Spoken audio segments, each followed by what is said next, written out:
Hello, everybody. How's it going? Thank you for joining us once again for another live stream. Today, we're going to be doing a watch along for the Colorado Avalanche and Chicago Blackhawks. I'm Griffin Youngs. This is Christian Bolle. We are the hosts of the Tell It Avs It Is podcast on the Hockey Podcast Network, and we are so excited to get started with this game with you guys. Christian, how you doing today, brother? I'm doing great, man. It's another great day for Avs hockey.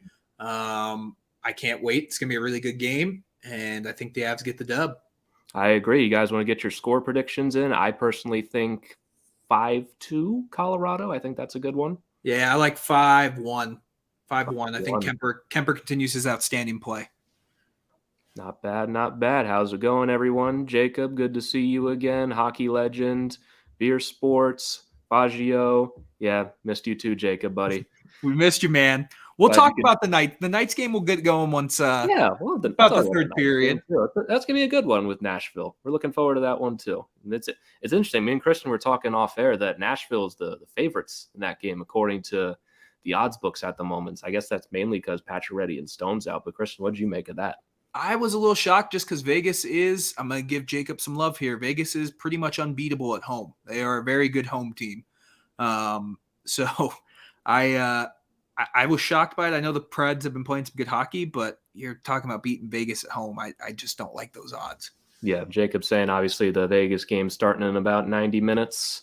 And I like Christian was saying, I think that's going to be a pretty fun one. We got our first score prediction, 5-1 Avalanche. Jacob agrees with you, Christian. So we will keep that one recorded. And Vegas has won 10 of 13 games at home. I mean, if I'm not mistaken, aren't they only behind like Florida for I think home? So. Yeah. I think so. Vegas and Florida have been unreal at home. I mean, not to doubt the Avs. The Avs have been really good at home too, but they haven't played enough games to be up at the top of the leaderboards. Yeah. And more credit to Vegas. One of our home losses is to them. Just as it so happens to be with Vegas, it seems over these past couple of months. But looking forward to this one against the Blackhawks. Hope you guys enjoy the stream. If you are hanging out with us right now, if you want to like, subscribe, comment. I mean, this is a stream driven by you guys. You guys drive the bus here and get us into the eyes of other people. So would mean a lot to us. And Jacob's saying we're leading our division by 4 points. I'm really not surprised. I mean, Vegas has turned it on as of late. And even with all their injuries, they're just finding ways to survive. And it certainly helps that Edmonton's been horrible lately. Yeah, and Calgary's had all those days off. I still think we talked about on the show, Vegas is going to win that division walking away at this point. Yeah, we thought that at the beginning of the year. Edmonton made it look a little bit better. A little bit of something, but they, 2-6-2 in their last 10, and their only 2 wins came without Tippett behind the bench. Yeah. He's going to be one of the first coaches fired, I think. Baggio is saying, how we beat you. Do you talk about the Avalanche or someone? Are you talking about the Canucks game? You Kings? I'm afraid I'm not really sure what you're referring to here. Yeah. But Jacob's saying 3-2 Panthers over Flames. We were watching that before we hopped on here. That is a fun game. And like we were saying, it's just so strange to see such high-profile games with not much of a crowd. Yeah, it's weird. I know Florida or Sunrise, the Panthers aren't very good at getting fans in, but they have one of the best teams in the NHL. I thought they'd be a little bit bigger draw. And they're a fun team to watch. Like, they score a lot. Their goaltending is shoddy at best, and it's a high-scoring game. So I thought they'd be a little bit more people there. Yeah, I mean, because the atmosphere at Panthers games is very good. I remember the playoffs against Tampa Bay. Yeah, it was one of the best atmospheres of the first round. So they have fans and they have people that care. It's just the arena is just in such an odd place. And Baggio saying he was talking about the Knights. That makes a lot more sense. He's talking specifically to Jacob, and let Jacob handle that one. I'm not going to defend the Knights for him. Yeah, no, I'm good. That's like my least favorite thing to do is defend the Knights because as a professional, I give them credit. Yeah, I'll give him credit, but I'm giving myself a lot of credit saying professional. Oilers are frauds. Yeah. You want to talk about the Oilers real quick, Christian? Let's do it. That team is bad. That is a bad hockey team. Connor McDavid and Leon Draisaitl they're doing their best, but I don't understand how anyone involved here has a job. Management down. It's embarrassing. You have 2 top 5 players in the world, and you're struggling to hold on to the 8th seed in January. get lost, all of you. I'm shocked by it because they were playing like to start the season. They were one of the better teams in the NHL, like without a doubt. Yeah. And then now they're just not there, man. Something's wrong with that team. We both know the goaltending is atrocious, and that was a question mark beforehand. But the defenseman Duncan Keith, we all kind of questioned that trade when it happened, and it's not really paying very many dividends right now. I mean, Darnell Nurse signed that big contract. I mean, he's a good defenseman, but is he worth that much? I don't know. So I mean, in terms of maybe value to the Oilers, maybe they don't have a choice but to pay him that much because what are they going to do? Play someone else? Yeah, I guess that's true, but that's a lot of money to tie up in a defenseman who I just don't really know. Like if he's a really good defenseman, but I don't know if because he's being paid as a top 5 defenseman in the league right now. From what I remember, yes, or at least it's going to kick in next year. Yeah. So I don't know. But going back to the Avs, we were both expecting a long pregame. It looks like we're going to hop right into the game here, man. Oh, yeah, I was expecting to have to filibuster here a little bit. It looks like they're already out on the ice. I hope it's not for warm-ups, but I mean, more than likely that could be the case. Yeah, but get some of these comments here. Julia, thanks for joining us. Looking forward to having a great stream. Fagio saying Oilers need better players in the crease. Yeah, I mean they just sent down Stuart Skinner, who's been the best goalie. Like I just don't get it. I don't get it either. Yeah, Oilers like the Leafs, both most likely to lose in the first round. I'd say the Leafs are more likely to get to the second round, even with potentially tougher matchups. I don't believe in the Oilers at all. I haven't since the beginning of the season. That they didn't fix any of their problems. No, they didn't fix anything.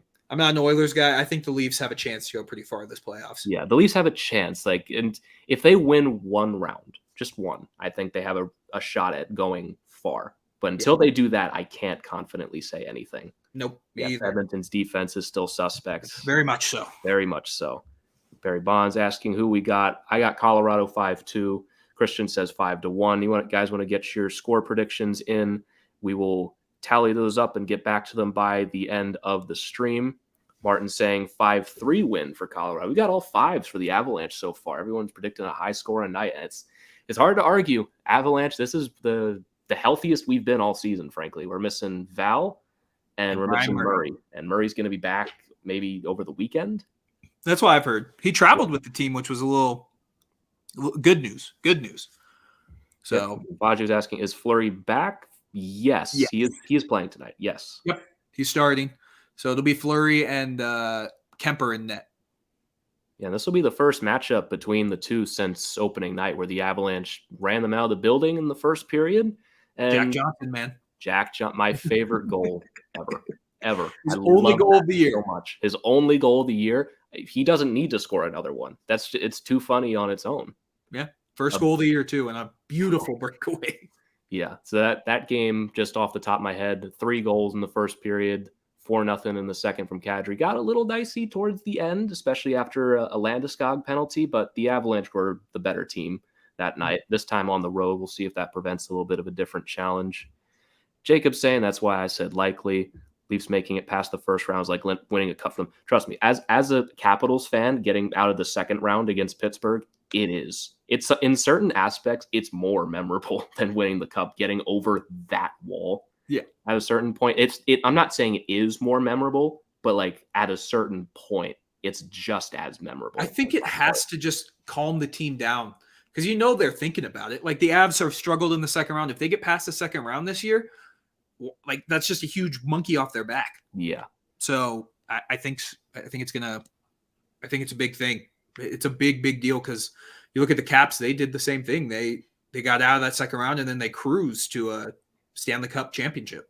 Yeah, I do have to clarify. There is a significant difference in the second round curses between the two teams. The Capitals literally took almost a decade to do it, and the Avalanche lost 3. It looks like we're about to get started here right away. So it is Marc-Andre Fleury in net, 9-10-1 on the season with a .913 save percentage and 2 shutouts. Finish up some of these comments here before the game starts. Fagio asking, we still need to pass Edmonton to get in the playoffs. I assume if you're talking about the Avs, the Avalanche are not actually. I'm talking about who beat Vegas recently that I'm not thinking of. It wasn't the Islanders. Oh, Jets. Jets. The Jets. Yes. He's talking about the Jets. So yeah, you guys are 3 points behind the Jets at the moment, as the puck is down right now between the Avalanche Let's and go, the baby. Blackhawks. All right, this should be a fun one. So yeah, the Jets are just 3 points behind the Oilers at the moment. Are McDermott and Curtis Gabriel playing tonight? I don't think so. Definitely not Gabriel. Yeah, McDermott's playing for sure. He's playing on the fourth line. Oh, that's right, he is. I didn't check the lineup before we started because I'm Yeah. a bad host, but should be a good time. What we got next? Mm-hmm. Jacob saying, I wanted to say 4-2 Hawks win, but I remember Flowers on the Hawks, and I hate him. So How can you hate him? That's why I said Colorado will win. That is interesting from Jacob. I won't roast you guys as hard as I do to Neil. Thank you, Jacob. We appreciate it. We love you, buddy. Martin saying, play NHL live, and maybe another time. I'm sure I can talk to Isha about something like that in the future. Yeah. All right, so we're about a minute into this one so far. No one's really had any control at the moment. Icing on the Blackhawks. It's real good to see Bowen Byram back in the lineup for a consecutive game for the first time since November. Forever. Yeah. It's so good. I am very, very excited to see what Bowen Byram can become. We both agreed in the first game. He played on, what day was that, Griffin? Sunday. He was definitely a little rusty, so I'm excited to see if he gets going a little bit more tonight. He's going to be paired with Samuel Girard, which we both aren't crazy fans about, but maybe it goes a little bit better tonight.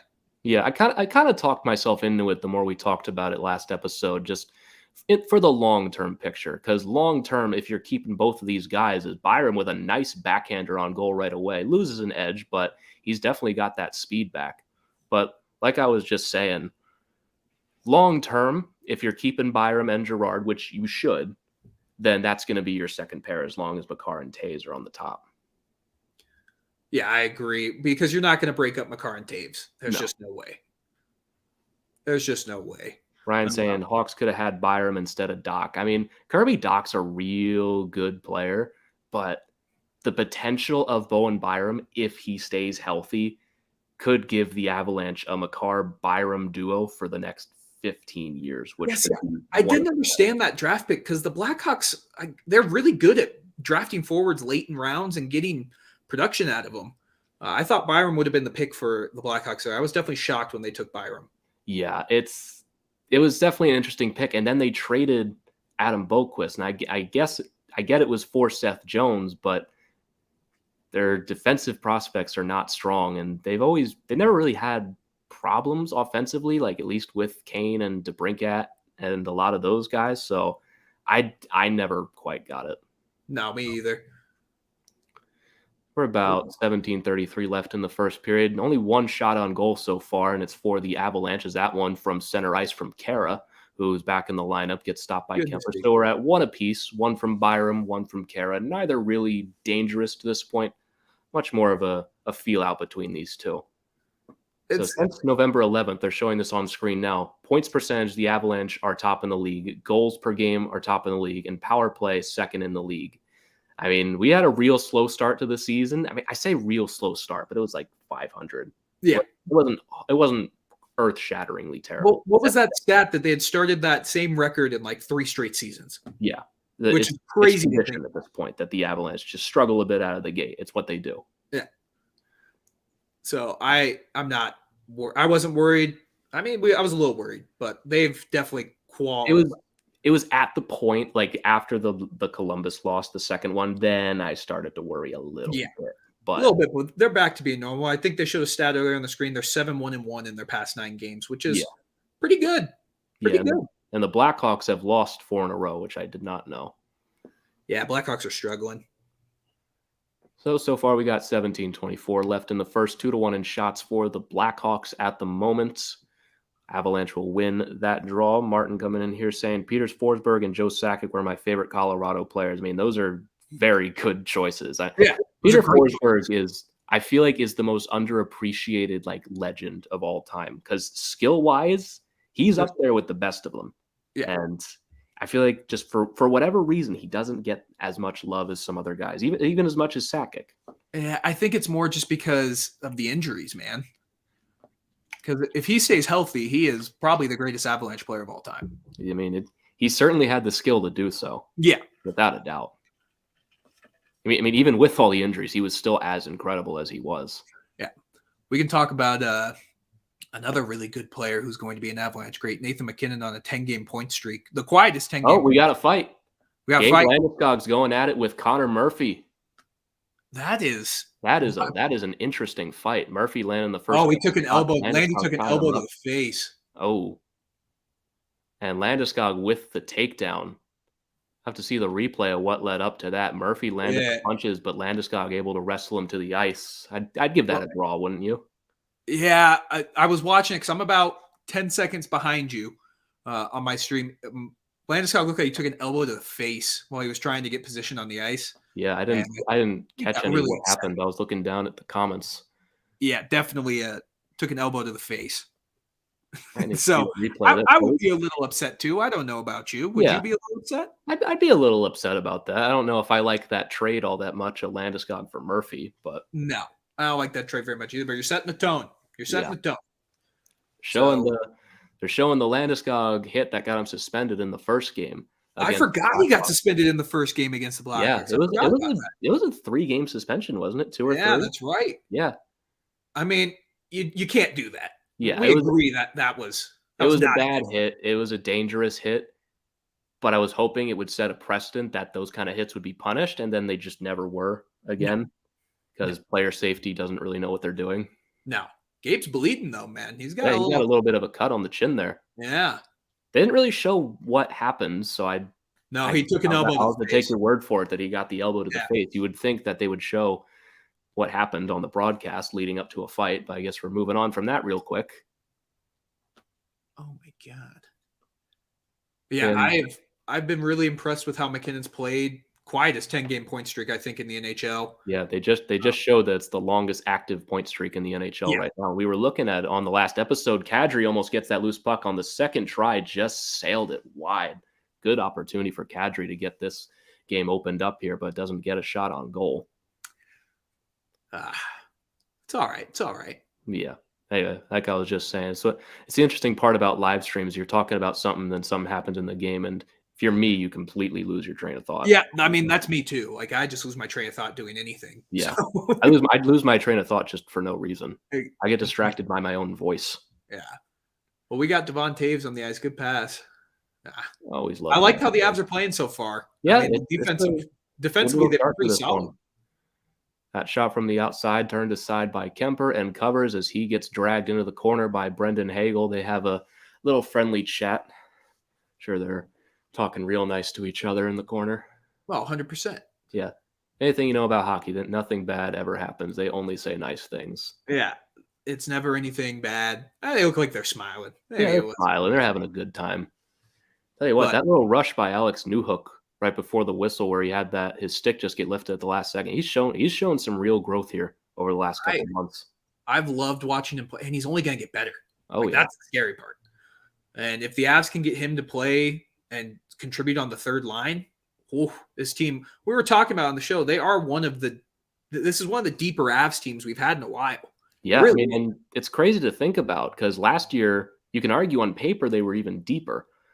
But with Val turning into the player that he has, and it sucks that he's hurt right now, but he's turned into an absolutely viable solid replacement. And sending Newhook to the AHL early in the season did wonders for his confidence, and having him back on the third line has been great.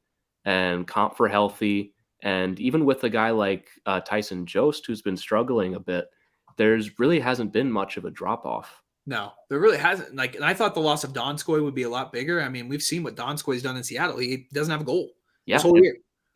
Because he's picked up his share of assists like at about the same rate as he did last year, but he is snake bitten like you wouldn't believe in Seattle. It's unbelievable. Aren't his advanced analytics like he is the most robbed player in the NHL? Yeah, I think it's like him and Kevin Fiala, and I don't know how Fiala's down there because he does score at least every once in a while. Yeah. Donskoy has a goose egg. He's absolutely the unluckiest right now. That'd be wild if the Avs got him back in a trade. That would be really funny. I don't know how the money would work, but I loved Donkey. He was great. He was just a good. I thought he was a great player for the Avs, and it was a bummer when he left. But that's the expansion draft. Yeah, you're gonna lose someone, and we got Maltsev a pick for Graves and lost Donskoy. it could have been way worse. Yeah, could have been way worse. And we haven't even talked about Logan O'Connor, who's been unreal since he's been inserted in pretty much anywhere in the lineup. So the Avs are just really, really good right now, and they're going to continue to be really good. Yeah, they're rolling along right now. We're about 5 minutes into this game. Good chances both ways. The Avalanche still with only one shot on goal, but they've had their opportunities, just not able to get them. The Blackhawks so far with 4 shots, some shots from the point so far. I'd say this game's pretty even. It's pretty even so far. The Avs have missed the net a ton this game to start. Yeah, definitely. They're missing that net, and Fleury's coming off of COVID pause, so hopefully you could get on him a little early because we all know Marc-Andre Fleury loves to torture the Avs. Yes, he does. Yes, he does indeed. Okay, nice little breakup from Devon Tays, as you would expect. Guy just does everything perfect defensively. Yeah. Well, hey, we're needing some more. If you all make sure you like and comment. This is a comment-driven stream, so we need you all to comment so we can interact with you all. So make sure you get in there. Yeah, you guys drive the bus here, and we really do appreciate you guys coming here to hang out with us so far. We've got about 13:33 to go in the first. The Blackhawks making a push here in the offensive zone. Nice little defensive breakup. Jacob saying Flower be rusty looking. I mean, he hasn't really had to face anything so far, but if the Avalanche had gotten any of these on goal, they might be on the board right now. I agree. You know, I'm sure Flower will get better as the game goes on, since, like you were saying, Christian, you need to pepper him a little early. And there's Curtis McDermott with a nice little scoring chance, and another one, 2 shots on goal. God, I love Curtis McDermott. For those of you who don't know, I am the biggest Curtis McDermott fan out there. When he scores a goal, I am going to lose it. Oh, man. I hope it happens on a live stream. I mean, Curtis, we gave him so much crap early. We've given him a lot of crap. Yeah. So, but now I've completely done a 180. I love Curtis McDermott. Yeah. I love it's like the kind of thing, like if he plays 3 minutes a game, fine. It's perfect. I don't mind at all. It's when he was playing like 10. I was like, that's enough of that. Stop. Yeah. Stop. Oh, I love it, man. Yeah, Jacob's got the right idea. Like, sub, commenter. Your favorite hockey team will lose their next game. You heard it here first. Remember, you guys drive the bus here, and we really do always appreciate you coming in to hang out with us. It does mean the world to us. We're in a bit of a commercial break right now. Still nothing at the moment. I feel like once this game opens up, there's going to be a couple goals scored here, but these two teams haven't played each other since October. And I feel like for a season opener, that game kind of carries its own weight. So in a way, you just haven't really played them much at all this year. So still a bit of a feel-out process. Still a little bit of a feel-out process, but this game will open up. These are two pretty good offensive teams. So Mike coming in here saying, go Hawks, you know. I can't fault anyone for being a fan of another team, you know. I can't either. It's not a bad thing. You know, only annoys me when they take over Ball Arena, but outside of that, just a little bit. They always sit in my section too. Always sit in my section. Barry Bonds, how's it going, brother? Glad you could join us. B. Walter coming in. Bowman drafted many smaller players over the years. As a result, the Hawks have the lightest team in the NHL and are undersized. On the other hand, Colorado has the 10th biggest team in the NHL. People call Colorado small a lot, and I feel like people kind of say that just because we've lost in the playoffs the last couple of years. It's kind of assumed that we're small. This team is not small, but to the point about the Blackhawks, I mean, I don't know. I feel like they're still kind of searching for a bit of an identity right now, and maybe a little bit more size wouldn't hurt them. Jacob saying, I can't be commenting the whole time. My hand will hurt. Well, Jacob, you've got some help here now. A bunch of people jumping in. Again, we really do appreciate you guys coming in here, talking to us. It's what makes the streams fun at the end of the day. Sub-Zero predicting a low-scoring game. You know, based on so far, you might be right. We've only got 7 shots combined so far, 4 for Chicago and 3 for Colorado.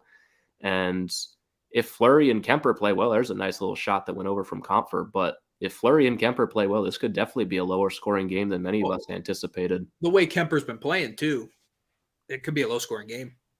Mike is saying we are going to lose, though. I mean, playing decently so far. Now 4-4 in shots. Ooh, that's a nice little rush in there from Nazem Kadri. Avalanche are starting to find their legs here a little bit, making me feel a little better. There's the goal. Let's Eric go, baby. Johnson with that shot from the point might have been EJ. deflected, but the Avalanche are on the board first, 1-0.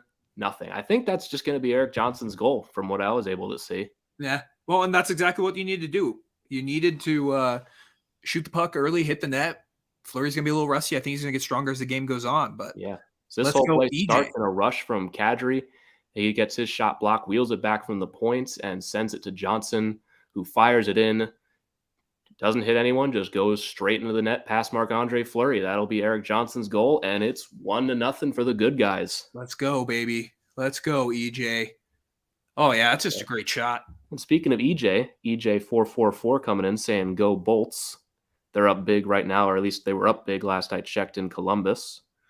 Andrew coming in. How you guys doing? Andrew, good to see you again, my brother. Thanks for coming in to hang out with us. Saying hi to Jacob as well. How was golfing last season, Jacob? I literally live like on a golf course, so yeah, it wasn't fun. I was not happy about it. Yeah, I'm a terrible golfer. Barry's coming in saying, let's go, baby. Let's go. Aren't asking, where can I watch? This is an ESPN Plus exclusive game tonight, so you can only watch on ESPN Plus or Hulu, I believe. Yep. Andrew saying, let's go. Barry saying, Jets need to win this too. I'm totally blanking on who's playing tonight. Who are the Jets playing? Jets playing the Coyotes. That's right. Yes. I made my DraftKings lineup based on that. Yeah. A lot of Jets players playing tonight. I got Connor. I got Ehlers. Oop, Logan O'Connor is down at the moment. Looks like he's okay. Looks like he kind of fell on his face there. That's the last thing we need, man. Yeah, I love Logan O'Connor. He's been a monster. Oh, they got a penalty on that too. Tripping. They're on the power play. Hey, that's a little bit of a that's a weak call, we could say. He was already falling when he clipped it, but hope they can beat Arizona, because interestingly enough, the last time I bet on the Jets to beat Arizona, they lost 1-0. So it's possible.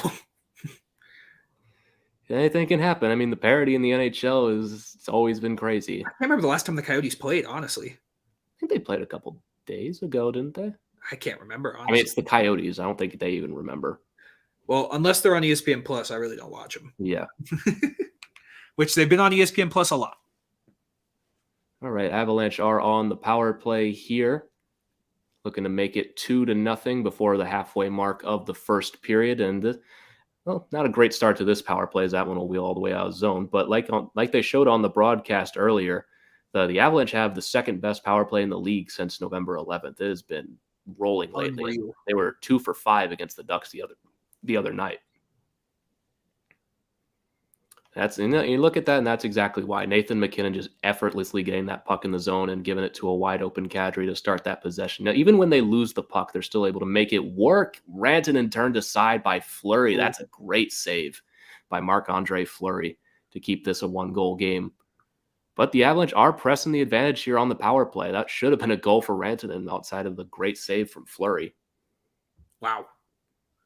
That was a crazy good save. Man, this power play just always looks so good. That shot from Cale Makar right into the shoulders of Fleury, and he will cover that one up. Now all of a sudden, the Avalanche have 8 shots on goal, and we were talking about just 1 a couple minutes ago. Well, it's so effortless for them, I feel like. When they get set up, there's not many other teams that can do that as well as the Avs. Even when they're not on the power play, this top line is just so good.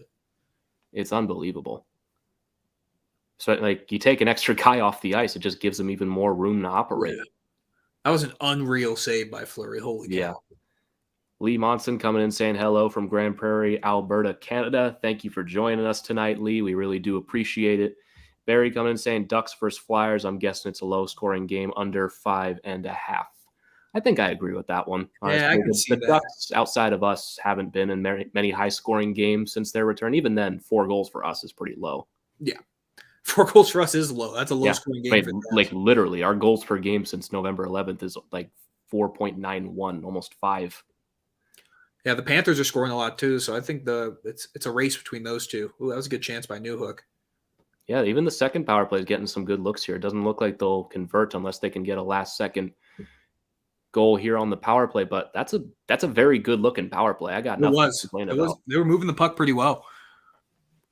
and that puck will get carried all the way out by Jujhar Khaira. They will kill off the rest of the power play, but like I said, nothing to complain about, and they can keep pressing the advantage here at even strength. It might not be long till it's 2-0. Yeah, I wouldn't be shocked. Blackhawks, they're a team that a lot of people had high expectations for, and they just aren't that good. Yeah, I mean, that start to a season, especially with all the allegations, and didn't they lose like 8 games to start the season? Might have been even longer, and took forever to win even multiple games in a row. That's the kind of thing that's just real hard to recover from. And even since then, they've been better, but they've been like 500. Like that's just not going to cut it. They haven't had a Predators type win streak or a Stars type win streak. So or even like the Canucks have been were terrible for longer, but the Canucks are right there in the playoff race because they won 8 of their last 9. Yep. They have points in like 8 of their last 9 too, which is crazy. Yeah. So yeah, the Blackhawks have definitely underachieved. I think there were big expectations for them. I never understood them. I still thought they were a few pieces away. I thought it was way too early for them to go all in and make those trades for Seth Jones and Marc-Andre Fleury. No, I think the Jones trade is going to age as one of the worst of the last couple. It's already aging. Poor Lee. Patrick Kane's shot just leaks through the crease. That was a dangerous one. He just couldn't control that one and still almost got it through. Even at his age, Patrick Kane is still very, very, very dangerous. He's still got those hands, and they're not going anywhere for a long time. See, Andrew saying, can you tell us about yourselves? I mean, geez, where do we start? Why don't you go first? Well, my name is Griffin. I feel like I'm doing an icebreaker in high school. Yeah. My name is Griffin. I do a podcast. It's called the Tell It Abs It Is podcast. I live here in Maryland. I mean, what do you want to know, Andrew? I don't really know. I really don't know where to start. Well, my name's Christian. I am co-host of the Tell It Abs It Is podcast. I am an Avs fan that lives in Denver, Colorado. Been an Avs fan since I was probably 5 years old. But yeah, love me some Avs and just have so much fun watching the games. Yep, I'm a season ticket holder too. So yeah, Faju asking if we could still predict. Yep, you can predict until what are the rules? 5 minutes left in the third period. Yeah, so you can predict all the way up until then. Of course, Jacob knows the rules. He's here every time. Yes, he is. Yep, B. Walter saying Kadri is the biggest surprise in the NHL this year, and there's no sign of him letting up. So glad I drafted him in the mid rounds in my fantasy league, and the Blackhawks have no depth. Yeah, I didn't know what my expectations for Kadri were this season. I mean, the end of last year left a bad taste in everybody's mouth with the suspension against the Blues that kept him out against the Knights. That really could have helped us against Vegas. And there was all the trade talks and everything that, people wanted him gone. I expected a 50-point season out of him. I feel like that would have been fair. And here he is right now, a top 5 point scorer in the NHL. Picked up another point the other day against the Ducks, and he's looked real good to start this game. Did he get a point tonight already? I think on the Johnson goal he got a point. He got a point on it. He got the primary. So he's already up in that point streak again. Yeah. He's been outstanding. So yeah, you definitely made the right call getting him in the mid rounds of fantasy. He was available in free agency in my league in November. No one expected him to be this good, and he's that good. Man. I mean, I expected him to be good, but he's playing at a top line level. Yeah. Granted, it is a contract year, so we've seen that with the Avs players in the past. On the contract year, they typically do play a little bit better. But yeah, he has surpassed all expectations I had for him. Yeah, it's like Walter said. I mean, who expected this from him? Nobody. If you expected this from him, you're lying. Yeah, maybe he expected it from himself. Maybe he did. I mean, confidence is everything at the end of the day. True. Still in a bit of a commercial break at the moment here. They're showing some highlights from the Red Wings Sharks games. Red Wings up 4-1 at the moment. Now we're getting back to game action. And there's the man of the hour, Nazem Kadri, out there on the ice to take the face-off opposite of Jonathan Toews. It has been good to see Toews back on the ice. Got another score prediction coming in. Lee saying 6-2 Avalanche. I think that's a good one, too. That's fair. I mean, that's a lot of goals to get past Fleury, though. Yeah. I mean, he could be a bit rusty tonight, and we know the Blackhawks defense isn't great. 6 for the Avalanche is just run of the mill lately. It really is.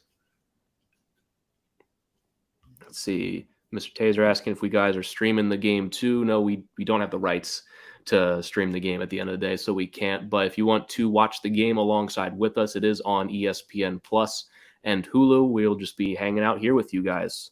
And they're saying, thanks, guys, for your time. I understand the second guy, he's on top of everything. Oop. Let's click the wrong team. Top guy, it's your team. Mr. Taser saying you can watch on NHL 66. And Mr. Taser saying, okay, thanks. You are welcome, buddy. Yeah. And we've got about 6:26 to go in the first period here. Still 1-0 for the Avalanche. Shots on goal, 10-5 in favor of the Avalanche. I mean, they've had 9 of the last 10 shots in the game so far. They've been taking over the last little bit. Yeah, and I think we've been kind of clamoring for the Avs to get back to their old form from last year with their defense. Oh, my goodness. Alex Newhook. Sorry to cut you off. No, you're good, Newhook man.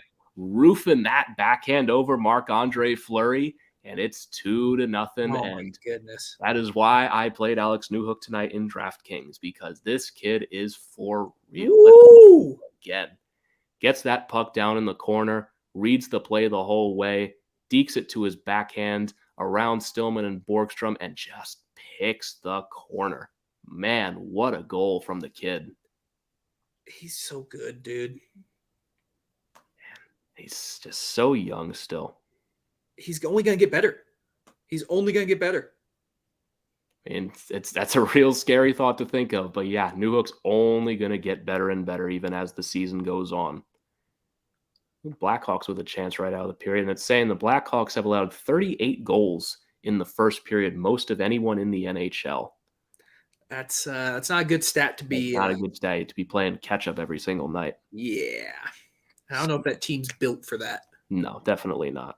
Andrew's saying, top guy, what's your team? My team is, of course, the Avalanche. My other team on the side is the Capitals out here in Maryland. So bit of a Caps and Avs fans. Natural connection between Grubauer and Burakovsky. It seems like these two teams are just always making trades somewhere along the way. Oh, Mikko Rantanen almost got through. Kirby Dach broke that up, and another power play coming for the Avalanche. A great rush in from Mikko Rantanen. And here's Mr. Taser with his prediction, 4-2 Avs. You're already halfway there for the Avalanche, buddy.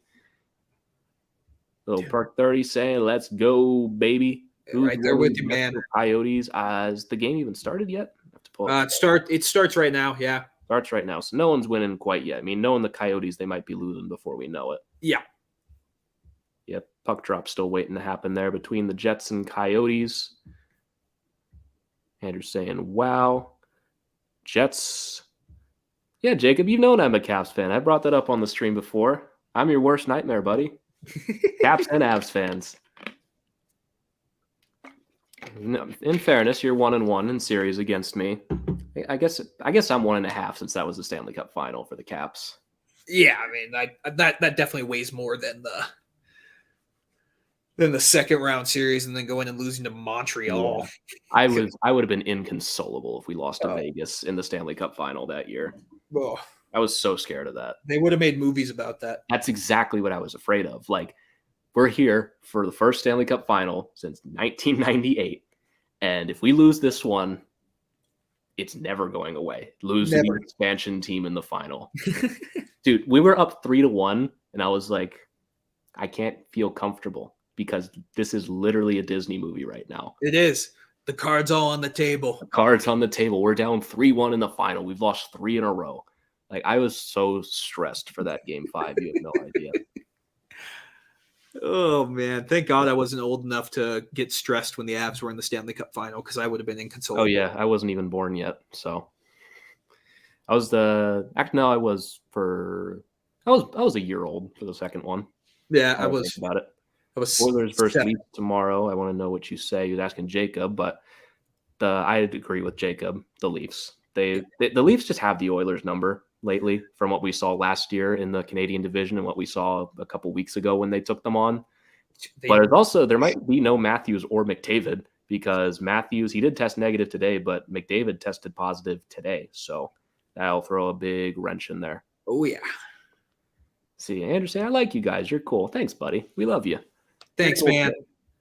I've noticed no one said anything about my jersey, the greatest Avs jersey of all time. Oh, you were just itching. I'm itching. Yeah.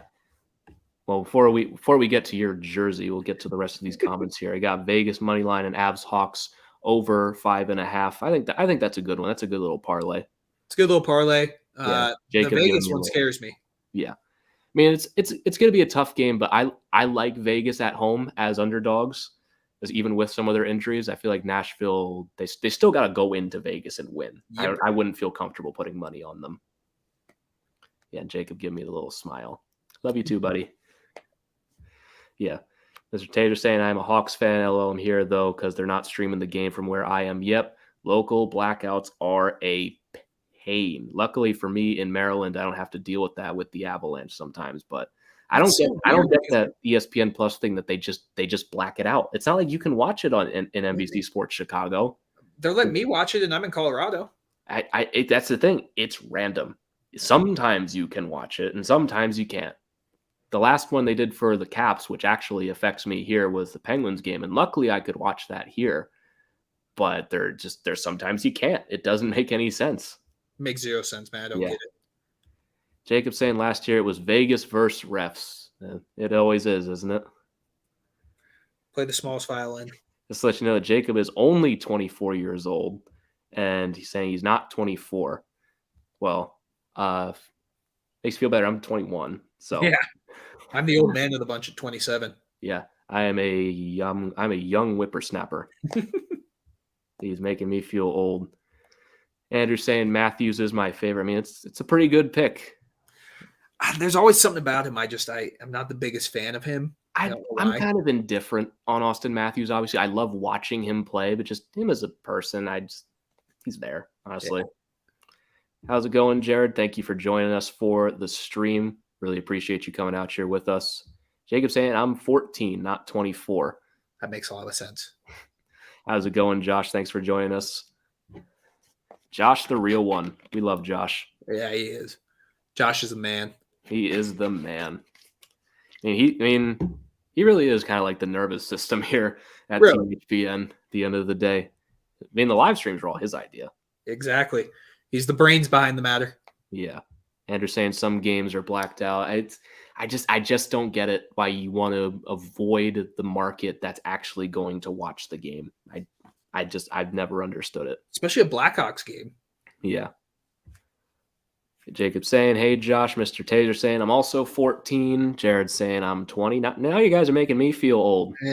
I think I feel It's been forever since I had that feeling, since I am definitely the youngest one at the network.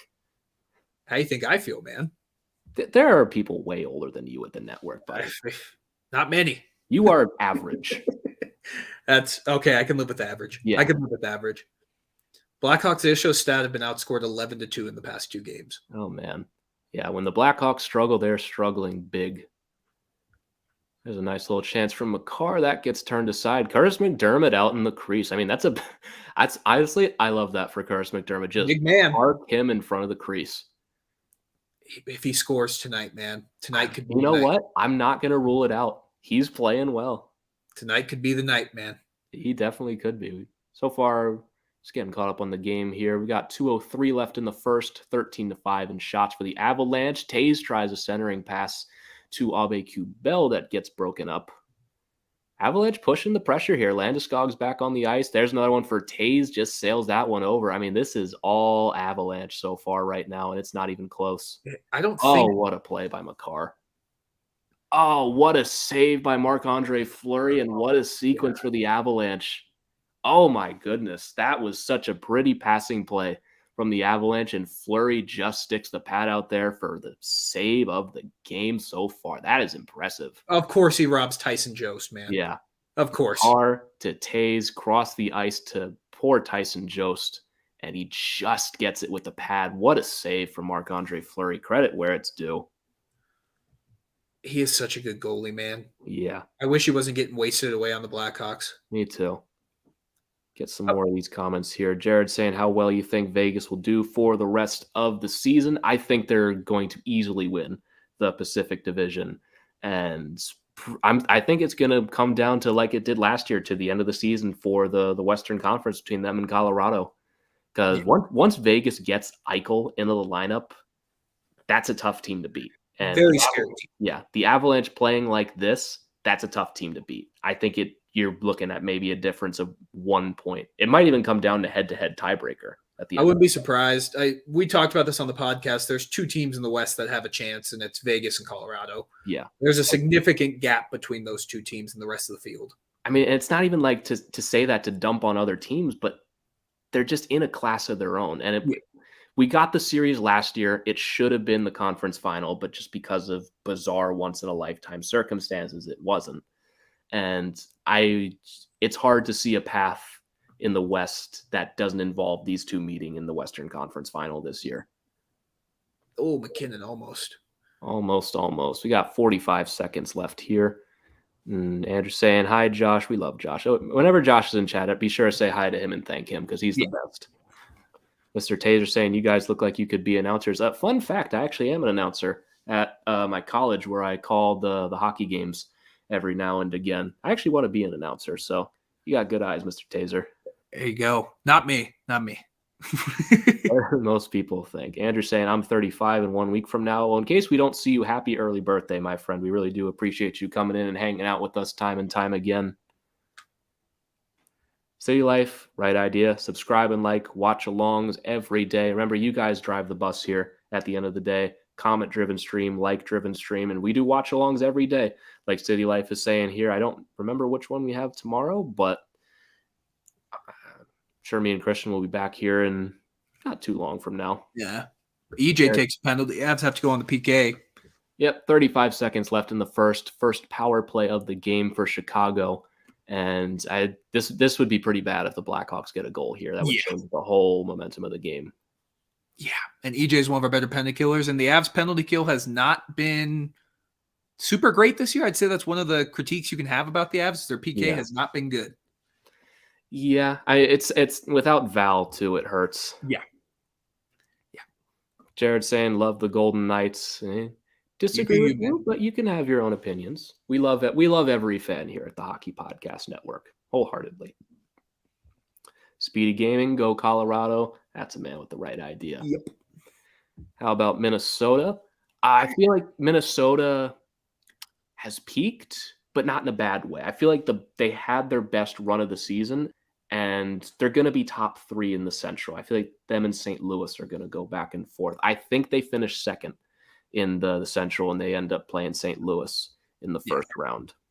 There's still a significant gap between Colorado and Minnesota. Minnesota is a good team. As much as that kills me to 100%. Say, they are a very good hockey team. Yeah, going to make the playoffs, could win a round. Absolutely. Could win a round, but I just think the Avs, I don't know if they could beat the Avs in 4 games out of 7. I just don't. So we're at the end of the first period here. 2-0 for the Avalanche. Blackhawks will be on the power play as we start the second period. We'll finish up on some of these comments and take a quick break. Mr. Taser saying he'll be back at the second period. Have to go shower from practice. Go do that, my friend. And Andrew saying, hi, City Life. Always say hi to them. They're great. And Jacob saying, I'm the biggest fan. Well, you're the only one here with THPN in your name, so it's hard to argue. See, Jared saying, I think Colorado will make it to the Stanley Cup. I agree.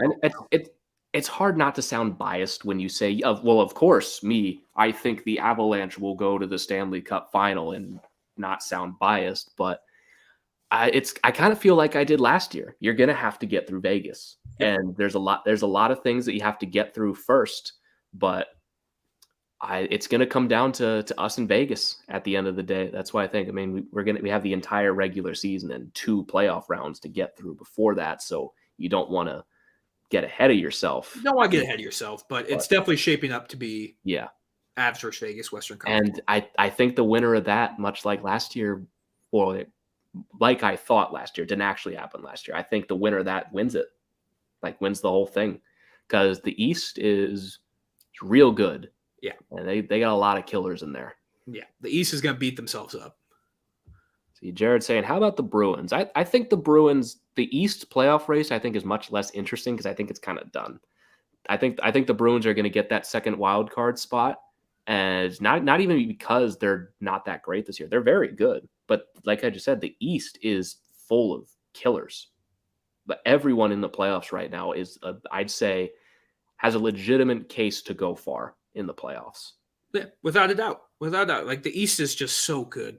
I mean, ridiculously good.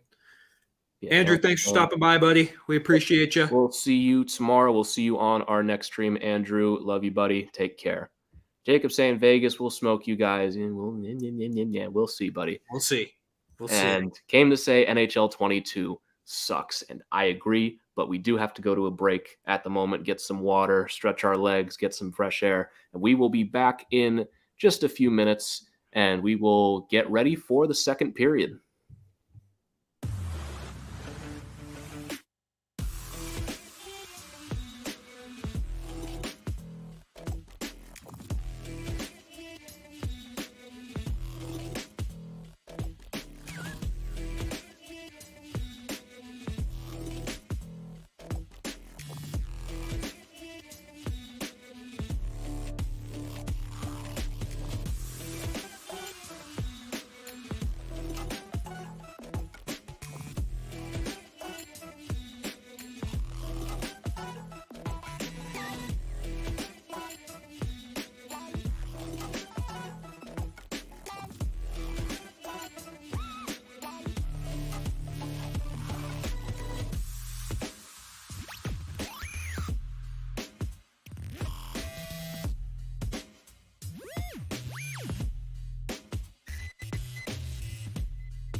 All right, we are back, and looks like we still got a little bit until the second period. The Avalanche with a 2-0 lead at the moment. Jared, nice to see you too.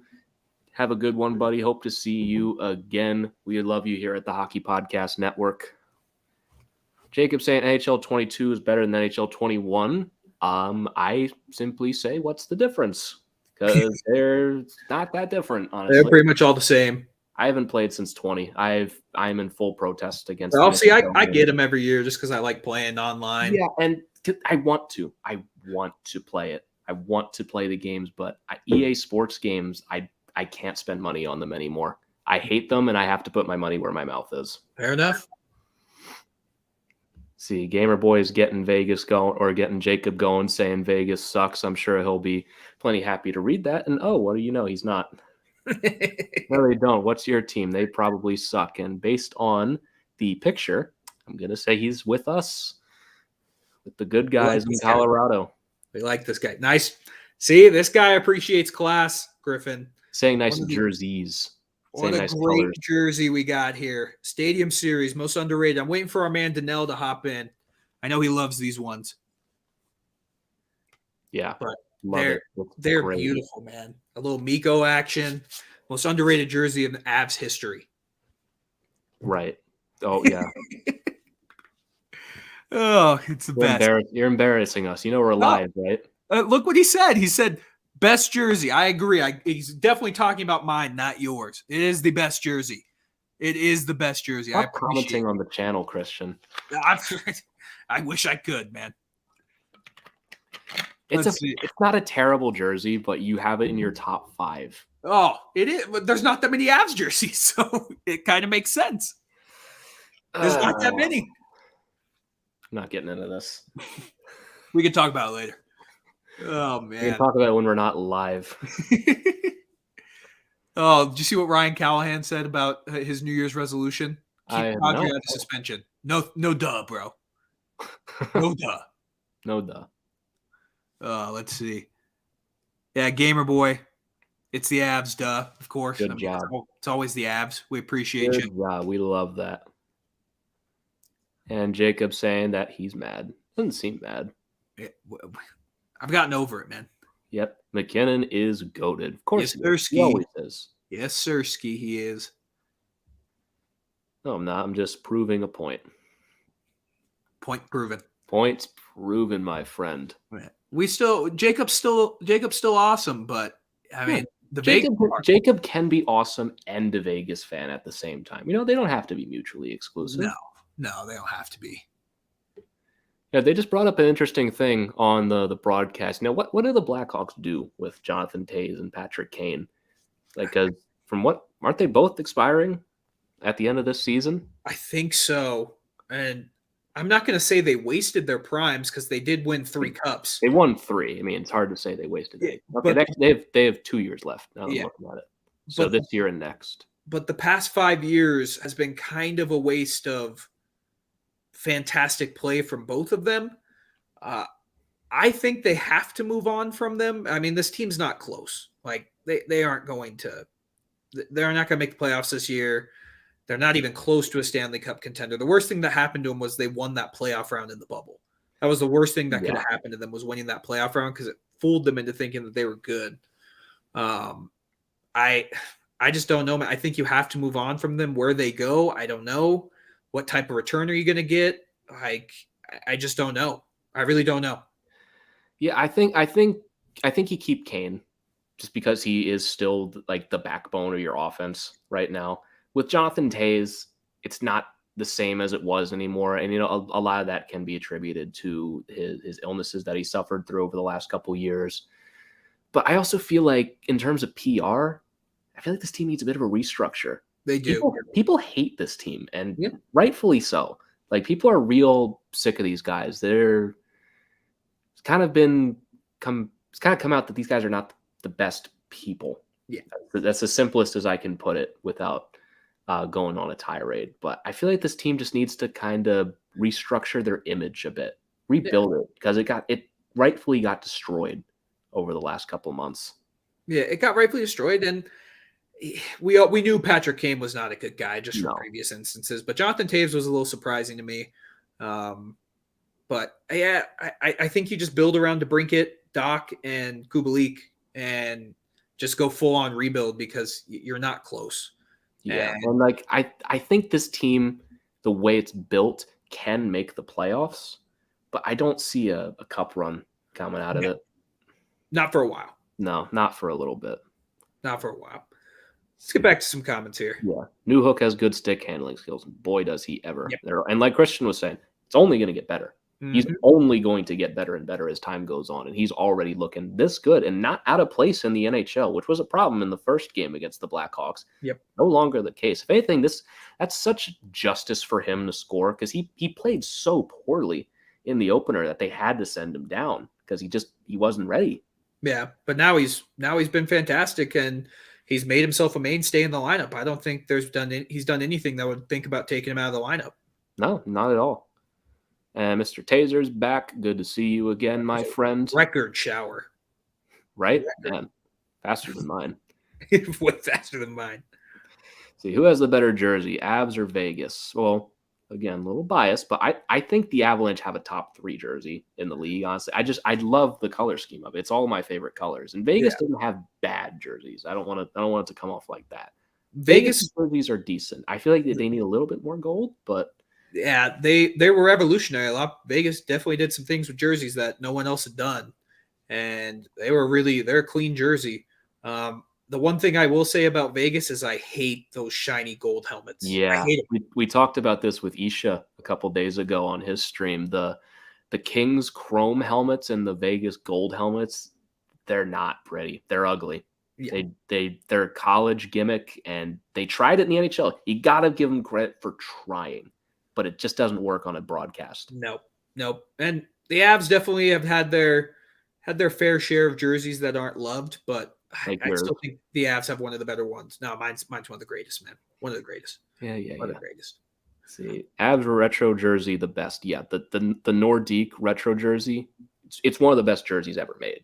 That was interesting what Isha said, though, about how it just kind of he didn't like how they didn't just go full on Nordiques. They kind of had to make it their own. But I thought they paid perfect homage to the Nordiques and to their history. I thought it was fantastic. I thought it's one of the greatest jerseys, I think, of all time. Yeah, it's what the Avalanche do. We took what the Nordiques did and did it better. Exactly. It's right in there in history. Yeah, right there. I mean, poor Nordiques fans. I do hope Quebec gets another team here soon because they deserve it. And Yeah. the Canadians suck. So Matthew, how's it going, brother? We got another Avs fan in chat. Jacob, you're getting outnumbered, you're buddy. getting outnumbered here, man. Oh, you love to see it.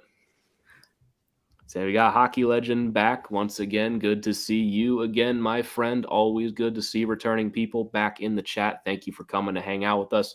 Remember, guys, this is a comment and like-driven stream. We can do all we want, but the reality is you guys are in charge here. You drive the bus. Anything you guys can do, like, subscribe, even just talking to us helps us out at the end of the day.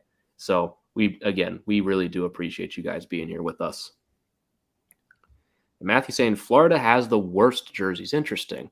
You know, I don't really know if I have a worst jersey, honestly, but I can see how Florida could be a worst for someone.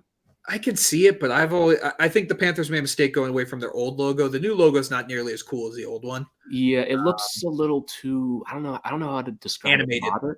Yeah, animated. Looks animated. The other one was sweet. It was old school. I don't know if there is. That's a good question. What is the worst jersey? I guess I've never really thought about it. But yeah. I mean, obviously the New Jersey Devils jersey one is one of the worst jerseys. I feel like any new jersey sucks, pretty much. Any jersey that's been made in like the last 3 months is terrible. Yeah. But in terms of just like normal, regular jersey, I don't really know. I think I have to go with the Ducks because I just don't like the color scheme. Yeah, I don't. The Ducks are one of their old logo is great. Their new one's not very good. Yeah. I'm trying to think. What's another one that I don't like? I like the Kings just because it's black and white. I don't know. Yeah, I like the Kings. I think the Kings are clean. Yeah, I mean, I don't fault the jersey. Like, I just think the color. Oh, I got one. Lame. I got the one I hate the most. The Wild. The Wild's jersey is atrocious. You think so? Yeah, I hate their jersey. I hate their logo. It makes no sense. I guess that. Yeah. Predators are pretty bad too. You think? I kind of like the Predators. I don't know. They're one of the few teams that just commits to bright yellow. I think that's kind of cool. I like teams that don't have the same jersey as everybody else. So I feel like Nashville. I don't know. I don't mind it. I think the Capitals jerseys suck. You know, it's not the best. I'm not going to say the Capitals have the best jersey in the league because they don't. It's kind of bland. I think it's middle of the pack. I think they could do a lot better. They have the right color scheme, and their alternate jerseys are great. Like the alternate ones are reverse retro, beautiful. The alternate jersey, beautiful. The regular jersey, it's okay. It's okay. I don't hate it. A lot of people hate it more than I do. You know, Hockey Legend's not the first person to ever say that to me. I don't really defend it because it's just not that good. It's not that good. Well, it's a Rangers fan too, so yeah. I mean, the Rangers have some very nice jerseys. I think the Rangers home jerseys are one of the best, and their road jerseys too. Yeah. Who's better, Waugh or Fleury? I mean, it's Waugh by a million bajillion. Patrick Waugh was never taken out of a Stanley Cup final for Matt Murray. So I think Marc-Andre Fleury is a top 10 goalie of all time, but Patrick Waugh is significantly better. Yeah, totally agree. Also love that Jacob and Gamer Boy have been going at it in the chat for the last they're going at it, man. They're going at it. I love it. There's more comments. Yeah, I'm okay with it. Yeah. Mr. Taser saying the Wild have the most creative logo, though. I don't think so. I just don't like the. I gotta get refreshed on my logos again, but I don't know. Like it's funny. Like some people have described the Wild logo to me as just being very confusing, and I don't know. I don't mind it. I think it's creative. If I had to pick one, though, like if you're asking me my least favorite jersey, it's the Wild. Okay, I mean that's fair enough. I don't mind jerseys that have some color to them. I tend to lean toward my least favorite ones being the bland ones like the Ducks and Kings. I agree. That's fair. Worst jersey is Nashville's mustard jersey. I said that too. I do agree with Griffin, though, the fact that they just dove deep into they just said, screw it, we're just going to go full mustard yellow. I mean, I kind of respect it. No other team really does that in sports all that much. And even the ones that do have like other colors. Yeah. It's kind of nice to see a team like committing to a different color that's not like red or black or blue. Yeah. Because like a It's lot nice. of teams are red and blue. Like I thought I'd hate the Kraken jerseys. I actually really like the Kraken jerseys. like I didn't like him at first when I first saw him on the ice, but the Kraken have grown on me for kind of Yeah. the same reason as Nashville. It's like that's not a very typical color. No. They stand out in their own way. You can tell them apart from other teams, which I like. Yeah, we do. I don't know. It's one of those things. It's one of those things. See, TC's saying I got 1,995 on the Avs. Let's go. You are braver than me, but I think it's a good bet. I wish I had that much money to throw on a bet. Payout $2,809. I mean, you're looking pretty good right now, buddy. Yeah. Did you Up take a to money nothing. line? Was it money line or puck line? Because puck line, you'd be making some bank because they were plus 105 on the greatest sportsbook, DraftKings. Use promo code THPN at sign up, and you could have gotten some great odds. They were plus 105 tonight at minus 1.5 on the puck line. I think he took money lines because the payouts a little less, but yep, and he did take money line. He just commented that. Okay, good. Matthew saying, how did we like the Winter Classic jersey? I liked them. I liked them a lot. I liked those ones. I liked the Blues one more. I didn't like the Wild one at first, but it looked good on the ice. Yeah. The Wild, they kind of went, remember when the Stars did it for the Winter Classic? They did like those weird pants. You remember that? It worked better with Minnesota. I'll give Minnesota credit. That jersey was better. Their Winter Classic was a clean jersey. Also, we are back for the second period now. The Blackhawks are still on the power play. They've got about 65 seconds to work with here. They'll try to get one back early as the Avalanche lead 2-0. Jacob's still in his fight in chat saying the Avs are 14th place and Vegas is 6th. Actually, we had this conversation the other day. The Avalanche have played no games. Yeah. And Vegas, last we checked, has played 7 more games than us. Points percentage-wise, we're like neck and neck. I think we're like barely ahead of Vegas. I could very quickly find... We're the best in the Western Conference. I know that. Yes, unless that somehow changed over the last couple of days because we haven't looked in a second. Points percentage is still us at 6.79, and Vegas is at 6.43. We've played 28 games. This is our 29th, and Vegas has played 35. They will play their 36th later tonight. So the game discrepancy is not fair for that kind of comparison, Jacob. Sorry, buddy. Yeah, we're going to make up that gap pretty quick. Yeah. Pretty quick. Stefan, how's it going, buddy? Thank you for joining with us. Stefan. Vegas played more games. Thank you. Be all right. Would have been better if they had better teams playing. Does someone know if Leonard is starting tonight? I don't think so, no. I don't think so. That's a question for Jacob. Jacob will know. He is not, because I made my lineup earlier. Was Logan Thompson? Is he still COVID, Leonard? I think he's just hurt, isn't he? No, I don't know. I don't keep up with the Knights. Yeah. Play the Avs goal. I would, but I'll when we're done with this, I'll check with Josh to see if we can, because I don't know if that's allowed. Yeah, that may be. I don't know. Can they cop? I mean, Vegas stole the Avs goal horn, so it's they literally did. I mean, you play and we felt the difference. Yeah. Avs do kill that penalty, though, which is a little shocking because the Avs penalty kill has not been great. So we'll take that. Well, Blackhawks power play is just not that good either. It's not that good, but the Avs need to get their penalty kill up. Jacob's saying... Yeah, Jacob's saying he's still injured, so he's not playing. Do you guys think the Kraken would have a better logo if it was an actual octopus? I don't know. I kind of like theirs. I don't mind. I think a lot of people give it some crap. I think it could have been better, but I don't mind it. I don't know. I don't really know. I'd have to see what an octopus logo would look like in theory, but I think the logo could have been better. Yeah, definitely could have been better. But yeah. See, Emmons leaving. Time to use me ESPN Plus. See ya. Thanks for hanging out with us, buddy. We do appreciate it. Yeah, and then Jacob saying at least he thinks he could still be injured. Can't see that he's going to be injured. Lower body injury. And Corey, thanks for jumping on with us, buddy. We appreciate you hanging out with us. That was a close one for Brandon Hagel after the power play has expired for the Blackhawks. Blackhawks pushing a bit here in the early portion of the second period. Well, they had to get going, man. That first period, I don't think the Avs allowed a shot for the last 10 minutes of that period. No, they did not. It was a dominant period. And Colorado win allowance of 1.5. I think we'll hit that puck line tonight for sure. Yeah.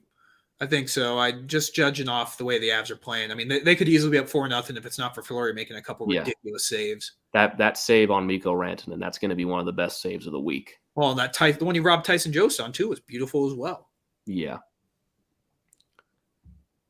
Let's see. Kraken is a mythical sea creature, not an octopus. I mean, true. Not wrong. Not wrong. Hagel, the Hawks also need to keep. Yeah, he's been a bit surprising lately. I didn't really know much about him before this season, and he's been a nice little piece for them so far. Like the Hawks have some decent pieces, they're just not close. Yeah, like it doesn't gel correct. Like the Seth Jones trade was just a bad idea. Yeah. And I like Boquist. I mean, he can't stay healthy for Columbus, but yeah, I mean Boquist, you could make the argument he's better now.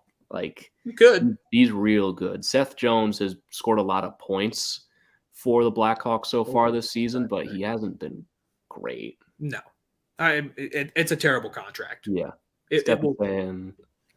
Okay, thanks. Game starts 4 a.m. here, so thinking of go to sleep or see the game. I mean, you're braver than me if you're going to stay up at 4 and watch the Vegas game, but Leonard is not playing tonight. No. Yeah, and Kraken is a giant squid. It is. Thanks a lot, guys. You are welcome, my friend. Thank you for hanging out with us. Kadri took a stick up high from Jones there. Yeah, and no call because we've had our share of power plays already. Yep. Gotta love NHL officiating, Griffin. Yep, always, always. This period seems to be going a little faster than the last one. We're already about 4 minutes into this one. Shots are 15-9 for the Avalanche so far. The Blackhawks have had the last couple here as they're keeping the pressure on here in the defensive zone for Colorado. Let's see, that's Ryan Carpenter. Yep. And the Avalanche are going to try to get this up and out and just not connecting on their passes so far to start the second period. The Blackhawks have them on their heels a bit. We saw that a little bit on Sunday, too, to start. You can't be perfect passing the whole game. It's going to happen sometimes. But, yeah, that's definitely something that but, yeah, passing just happened. Brink at that one almost went through, but Kemper makes a nice save there. Let's see, was it Kraken that fought Moby Dick, Seattle versus Whalers? If so, I love that. Jacob saying, I stay up to 5 a.m. some days. You're a crazy man. Yeah, as you get older, that'll be less fun, buddy. Trust me. See, can we see the stats? Oh, for sure. Christian, could you? Oh, yeah. My bad. On there. Oh, and there's Jonathan Toews to click it home to score. The Blackhawks are on the board. It's 2-1. Jonathan Toews with his 4th of the season. You could feel that one coming. The Blackhawks. Yeah, you can feel it coming. Yeah. I'm not surprised by that at all. That was a good start for Chicago. See, and the Jets score. Awesome. Yep. 1-0 for them over the Coyotes. Better than their last game against them. It wasn't anyone on your team, I can tell you that. It was Evgeny Svechnikov. Yeah. So that one was a shot from the point, dribbled through, not much that Kemper could really do about it on the bouncing puck, and then Entwistle squirts it through his pads, and Toews there for the tap-in, out-muscling Sam Girard in the crease. Like I said, that is Jonathan Toews' 4th goal of the season, and this is a 2-1 game. The Avalanche are going to need to step this one up quick. I mean, the Blackhawks have been turning it on here. They have been. I got faith in the Avs, though. See, Taser asking, do you guys think the Gabe Landeskog hit on Doc was dirty? Yes. Yes. Do I think the punishment was fair? No. Because it kind of feels like the Avalanche get harsher punishments than the rest of the league sometimes. I agree he should have been suspended, but we also see much worse hits go unpunished. We've seen worse hits on this stream go unpunished before. Yep. And look who's here, Christian. Let's go, Danelle. I wore this just for you, man. I wore these just for you. I knew he'd show up. Let's go, Danelle. And there he is. Are you really wearing that awful, ugly Avalanche Stadium Series jersey? Why, my man? I wore it just for you, Danelle. I wore it just for you. I'm glad you're here, buddy. I could tell you were missing him. You were waiting. I was ready. You were waiting the whole stream for him. The only reason I wore that jersey, man. Donnell, roast the hell out of these jerseys. Donnell, roast this man, please. Nah, Donnell, you know you love it, man. It's a great one. It's not great. All right, the Blackhawks are getting back up there and shot 16-13. They have really climbed back into this game in the second period after a dominant Avalanche first period. I mean, after the first 10 minutes of the first, the Blackhawks had nothing to work with. That was one of the more dominant periods I'd seen from this team in a little while. Fleury kept him in this game. Yeah. Because Now we got to get it back. I mean, this is not going to be an easy game. If we thought this was going to be easy, we were wrong. We were definitely wrong. Why do you guys think the dirtiest players in the NHL is, I think, either Wilson or Marchand? Oh, who do you think it is?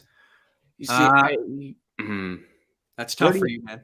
Dirtiest player in the league. I'm going to go with Marchand, honestly, because he just gets away with more. Oh, yeah. Because like Wilson sometimes gets punished. Yeah.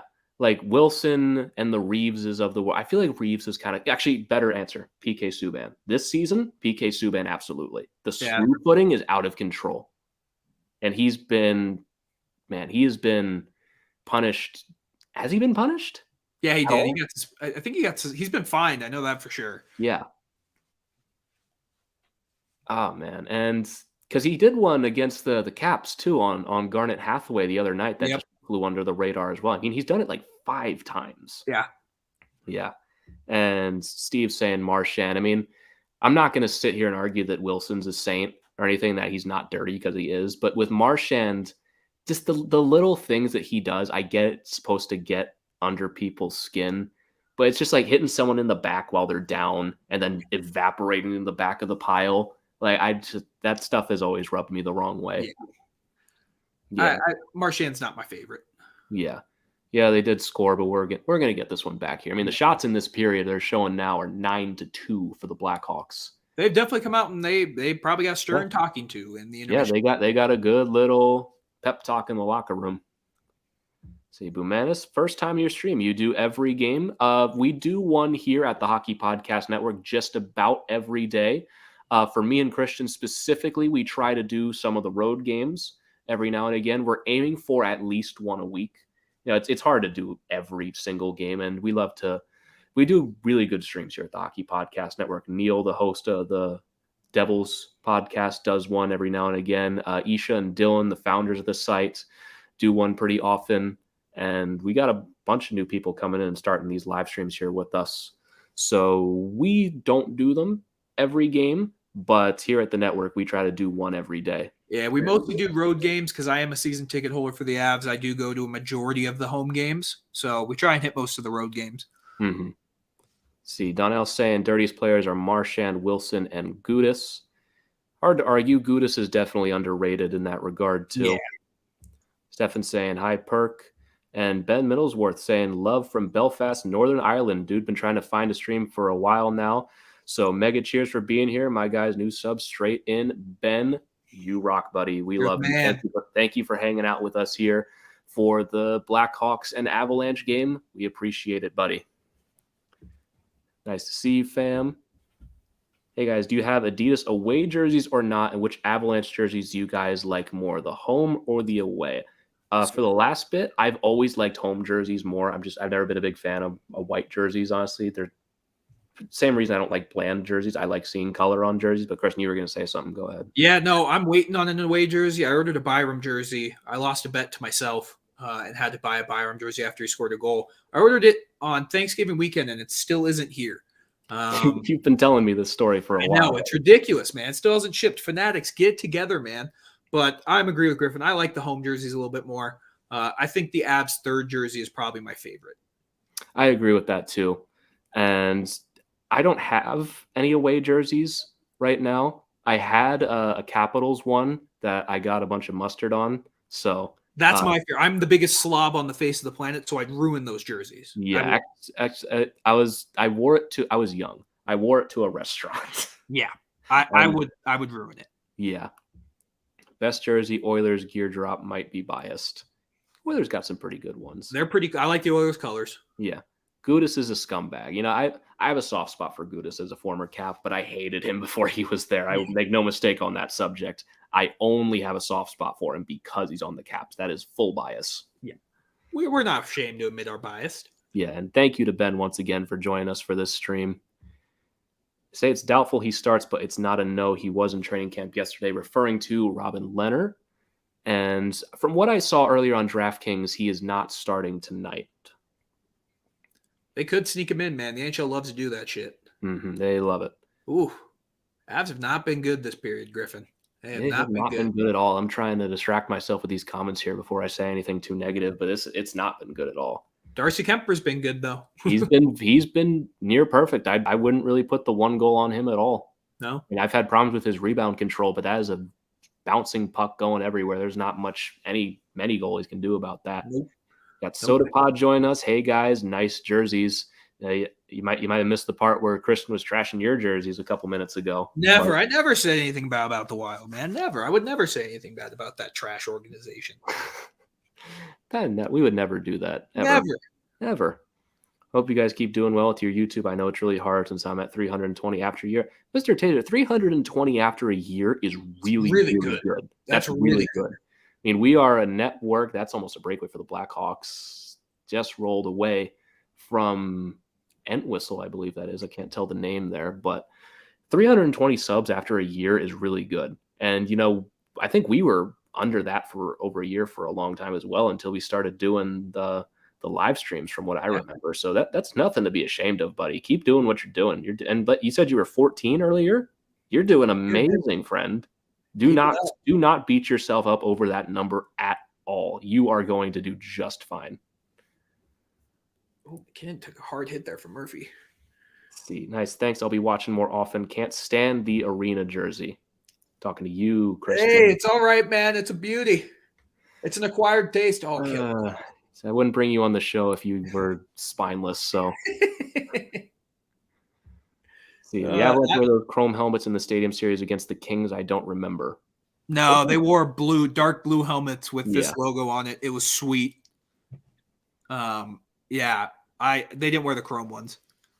Oh, man, the Blackhawks just keep pushing here. This is not a pretty period at all. That backhand from Kubalik goes wide. We are in survival mode right now. We really are. We need something to go our way. Excuse me. And who else other than Curtis McDermott to break up that score? Just can't get out of the zone, though, but almost broke it up. This is not pretty. This looks bad. Oh, yeah. Curtis, don't do that. All right. And Ben, thanks a lot for the shout out, dude. Hits real good. Thank you, buddy, for joining. We really do appreciate it. I used to be a Blackhawks fan when the Nordiques were in Quebec City. Nothing wrong with that, Nothing wrong with that whatsoever. Keep sending it, you legends, and you do the same, brother. We love you here. Do you guys like the chrome helmets the Golden Knights and Kings wore with their jerseys? Absolutely not. We talked about that a little earlier before you got here, Donnell. We hate that stuff. Wild suck. I would rather watch a New York Islanders game. I agree with Jacob there. We agree with Jacob. Finally, Jacob, I'm shaking your hand through the camera here, buddy. Pay respects. That's funny. Mr. Taser, got to go to bed for school tomorrow. See you guys. Mr. Taser, thank you so much for hanging out with us, buddy. We really do appreciate it. And you're welcome for the encouragement.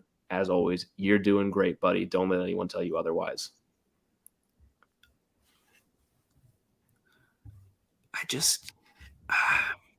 This is killing me, man. This period's killing me. So we're about halfway through the second period now. It's been all Chicago. There's no way to sugarcoat it. All Chicago. The Avs are lucky to still have a 1-goal lead. Yeah. This could be one of those games. I don't know if you remember this, Griffin, but when the Avs used to go to Chicago, when Chicago was in their heyday, it was a battle every time. It was like Varley would steal. He'd make like 52 saves, and the Avs would 1-0. Yeah. It was ridiculous, and I'm getting reminders of those games right now. Yeah, those games were never fun to deal with. No. Varley in his heyday in Colorado, I feel like doesn't get enough love. Yeah. He was good. He was really good. I really liked Varley, and yeah, I'm kind of getting that vibe right now. I don't know if you're getting the same vibe. I'm getting a little bit of that vibe right now. I just kind of feel like we've fallen asleep a bit. And we had an easy first period, so we've taken our foot off the gas, and Chicago's not letting us breathe. Nope. You need a big shift. I mean, the top line, the only time I feel like I've seen the Avs in the offensive zone is when the top line's on the ice. So we need to get it going here. Yeah, hopefully this TV timeout will do some wonders for us because it's like you're saying, not pretty. Yeah. Oh, they just said Matthews tested negative on his PCR test today. Yeah, that's what I was saying earlier, but he's not. I don't think he's cleared yet. Yeah, I don't think he's cleared yet. Stars activated Jamie Benn. He tested positive on a rapid test. Yeah. And negative on a PCR. So interesting to see if he'll play tomorrow. Yeah, Mr. Taser, thank you for subbing, buddy. Have a good night, brother. Hope we can see you again. Yes, sir. It's back at a commercial break now, halfway through the second period. Avalanche barely holding on to this 2-1 lead. We're on life support right now. We need a sustained offensive zone possession, and we need it bad. Yeah. Next goal in this game, I think whatever team scores the next goal wins this game. I think you're right about that. If this game's 2-2 and Chicago keeps up that momentum, it's going to be hard to get that back. Oh, dude, I didn't even think about it. If Matthews tests positive, he won't be able to play on Saturday. Avs versus Leafs. Oh. I didn't even think about that. Interesting. If he already tested negative on the PCR, even if he misses the Oilers game, should be back for that one, probably. Yeah. Who lost a skate blade? Is that EJ? I mean, probably Kemper. Yeah, probably. I mean, let's be honest. No, we're on the record right now with Kemper not having that. It was EJ. You were right. Seeing Josh close to 750 subs. We love it. Attaboy, keep it up. Yeah, it is EJ lost a skate blade. Yep, and Andrew is back. Good to see you again, brother. Wish we had better news to report right now. This is a bad period. Yeah, it has not been good. We got the puck back, though. Got Cale Makar with it. That's always a good start. And, okay, Landy, please get that. And we ice it. Awesome. Cool. Awesome. Love it. See, Tony's saying a need this over. I mean, I would have bet the over coming in. Yeah, I would have too, but it's just not been the second period. The Avs were playing like it in the first period, but they have not gotten anything going since then. No, not at all. See. I'll give the Blackhawks credit, man. They're playing well. Yeah. Besides Waugh, because we all know he was the best goalie, Avs' best goalie. Who's been the best since then? Christian, you take that one first. The best Avs goalie since then? Yeah, since Waugh. Oh, man, that's tough. That's really tough. There's been none of them have really been with the team that long. Like, yeah, I'm trying to rack my brain, but yeah, like Peter Budaj maybe. Like best performance, I'd probably say either Varley or Gruby just off their performance alone. I mean, they were Vezina finalists at one point. None of them really had playoff success. That's tough, man. It's kind of a revolving door, but I think I'd lean towards Varley just because he was better for longer for the Avs. I think I'd go Varley. I think I agree. I think in terms of 3-year performance, Grubauer might have been a little better, but in terms of longevity, I think you have to give that to Varley. Yeah. He stuck around longer, and he wasn't on the best Avs teams, let's be real. No. Grubauer was on much better Avalanche teams than Varlamov was. And Varlamov, they gave him a really good goalie coach in New York, and now look at him. Yeah. He's been outstanding. He really has. So I think Varley probably the best since Waugh. I mean, I think if Grubauer was stuck around, I think he would have been a lot better. But it's Varley and then it's Varley, Gruby, and then a pretty significant gap between those two. Yeah, I think I agree. Yeah, heard with Matthews when I came back on. It looks like he'll play tomorrow against the Oilers. And these boys are killing it. Subscribe and drop a like for these beauties. And then we love the Soda Pod here. And once again, this is a comments and like-driven stream. You guys do drive the bus here. At the end of the day, we're at your mercy at the end of the day. And we really do appreciate you guys hanging out with us. See, the Vegas game in 8 minutes. It's going to be a fun one between them and Nashville. I got the under in that game. I think I agree with that. Vegas missing a couple guys. Nashville with UC Soros. I think that's like a 3-1 game right there. Watch David Riddick start, man. Yeah. And he just saying Vegas will win. Love that. Go Vegas. And whistle comes in this one. 7:24 left in the second. 2-1 for the Avalanche still. It's not going to stay that way for long if they keep playing like this. Nope. I'm kind of just hoping we can get to the second period, to get to the third period here. If we get to the third period with a lead, that's a big win because you can reset an intermission and get your head straights for the third. Because this is weird. This has actually been a close game for our live. Usually our live streams are games of blowouts. Yeah, we had an 8-3 loss to the Leafs and a 7-3 win over the Rangers. Yeah, we haven't had much close games. This is the first. Yeah, this is our first actual tense game. Unless you want to count the one we did with Isha. That was yeah. Oh, boy. Oh, I thought that went in. That shot from Jones just misses the net. Top line on the ice for the Avs. They got to do something here. But the Blackhawks, good neutral zone coverage, are shutting them down. Yeah. Not pretty, not pretty. Yeah, not liking this at all, man. We just Yeah. got to survive at this point. Yep, Jacob loving it. Andrew said go Vegas a little while ago. Cha-ching. Andrew saying, I always like you all in the watch along. Thank you, buddy. We appreciate it. We always love having you here. All right. Eric Johnson with the puck now. We've got 6:23 left in the second period. No change in shots or score at the moment. Blackhawks get that back again. Will the Avs have 2 shots this period? I think so. If I'm remembering what they had at the end of the second, it's no more than 3, I wouldn't think. My boy Curtis McDermott's out there. He can change everything. Yeah. For good or for worse. Just park him in front of the net. Oh, man. This has been a bad period. Yeah, this has been one of the worst periods I've seen from this team in a while. Probably since the Leafs game. Yeah. Even then, the Leafs game, it was just couldn't get a save. Yeah. Tyson Jost with a decent. Yeah. Shots on goal in this period are 10-3 for the Blackhawks. Not good. Yeah. Yikes. Not great, Bob. Shots in the first period were 14-5 Colorado. I mean, that's the kind of discrepancy that's just real hard to explain. Yeah. What? Who is more beautiful, Alicia Keys or Halle Berry? I have no idea. Yeah, I think I'd have to go Halle Berry. I think Halle Berry is beautiful. Alicia Keys is also beautiful, but Halle Berry, I remember her in Batman as Catwoman. So that's what I go with. I'd agree with that. Yeah. Roger's saying, sorry I jumped back in late. No worries, buddy. See, and who's both goalies in this game? They're both doing fine. I mean, Kemper's been playing great. Fleury's been keeping the Blackhawks in it in the first period, and Kemper's now been doing the same for the Avalanche in the second. It's been a great goalie performance so far from Kemper, but everyone else needs to step up.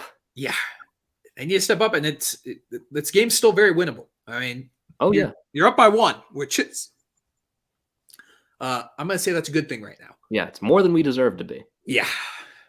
Because you are the better team at the end of the day. No. Even Blackhawks fans would acknowledge that. The Avalanche are the better team at the end of the day. There's no reason you should be getting pushed around like this. No, I agree. I agree. Yeah.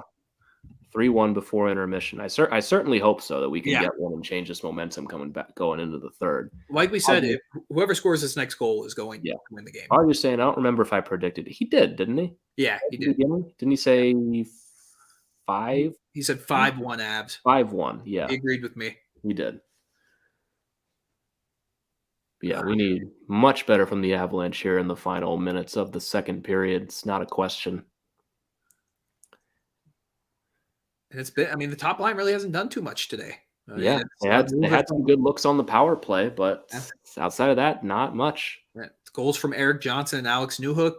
For the Blackhawks, you got Jonathan Taves scoring, which has been a rare occurrence this year. So we'll see. Oh, Bo. Yeah, not great puck control so far. I mean, the Blackhawks are just shutting down the neutral zone. That's been the big. They are. I mean, they aren't getting set up like they were in the first period. I'll give them credit. The Avs got to figure it out here. Yeah, I mean, that's a nice little look for the second line there, but Comfort just kind of shanks it. The Blackhawks have just been way more crisp this period. Yeah, the Avs haven't really been crisp the entire day, I feel like. Yeah, the first period, I thought they were fine, but here's Alex Newhook with that speed trying to cut through. Dahan just breaks that up at the last second, gives him a cross-check in the back and knocks his stick out of his hands. Welcome to the league, Rook. No penalty? No penalty. It's not a penalty. Yeah. All right, Logan O'Connor throwing the weight around. Always love it. He's been so good this year, man. He's been so good this year.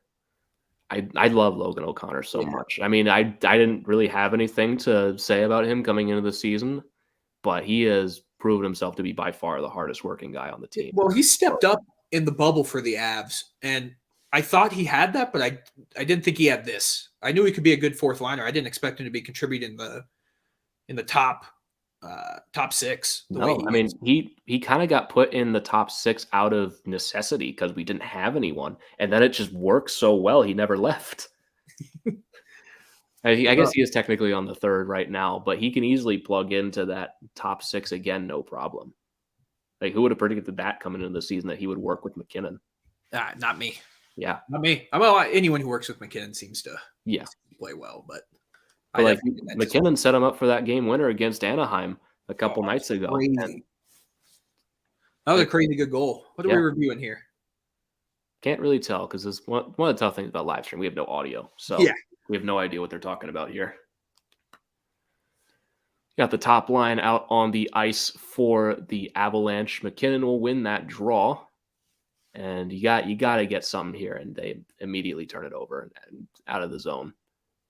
You got to work. You got to find some sustained zone time here. This just can't keep working like this. Yeah, you got to figure out something because it's just not working. Yeah. Okay, McCarr. And we skip your last thing. What'd you say? Say I'm having a part of the. Sorry about that. Say Wright or Savoie. I'd go Shane Wright for the draft this year. Agreed. I think Shane Wright's not even really that close. Ooh, Taves took a hit from Landeskog there. I was looking down. Yeah.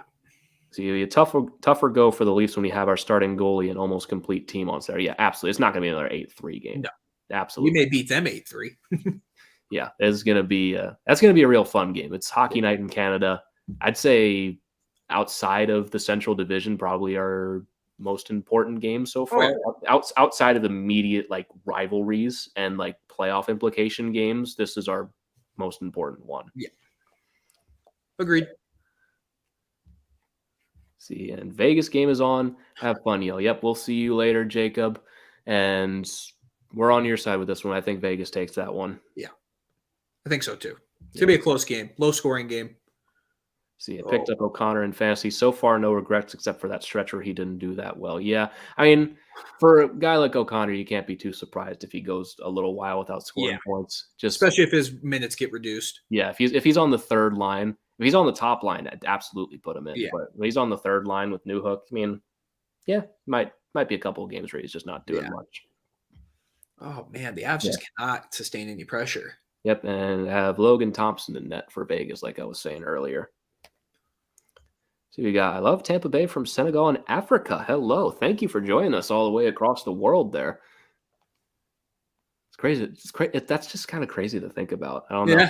I don't know why that one is so specifically hitting me, but to think that someone from Africa is watching us right now, that just kind of blows my mind. Thank you so much for joining us. We really do appreciate it. Tampa Bay is a good team to pick. I mean, you've been pretty happy the last little bit. That's a good save from Darcy on Strome. We were talking about Strome earlier. I think it was on the show. Strome's trade value. I don't know if the Blackhawks are going to move on from him, but I think he's going to be a good piece who does get moved. Yeah, I think we talked about before the show last time. I think he gets moved to the Ducks, honestly. I think that's like a team like that, team still on the rise that wants to add another young piece. Yeah, I think so too. I don't know. I've always liked Ryan Strome as a player. Yeah.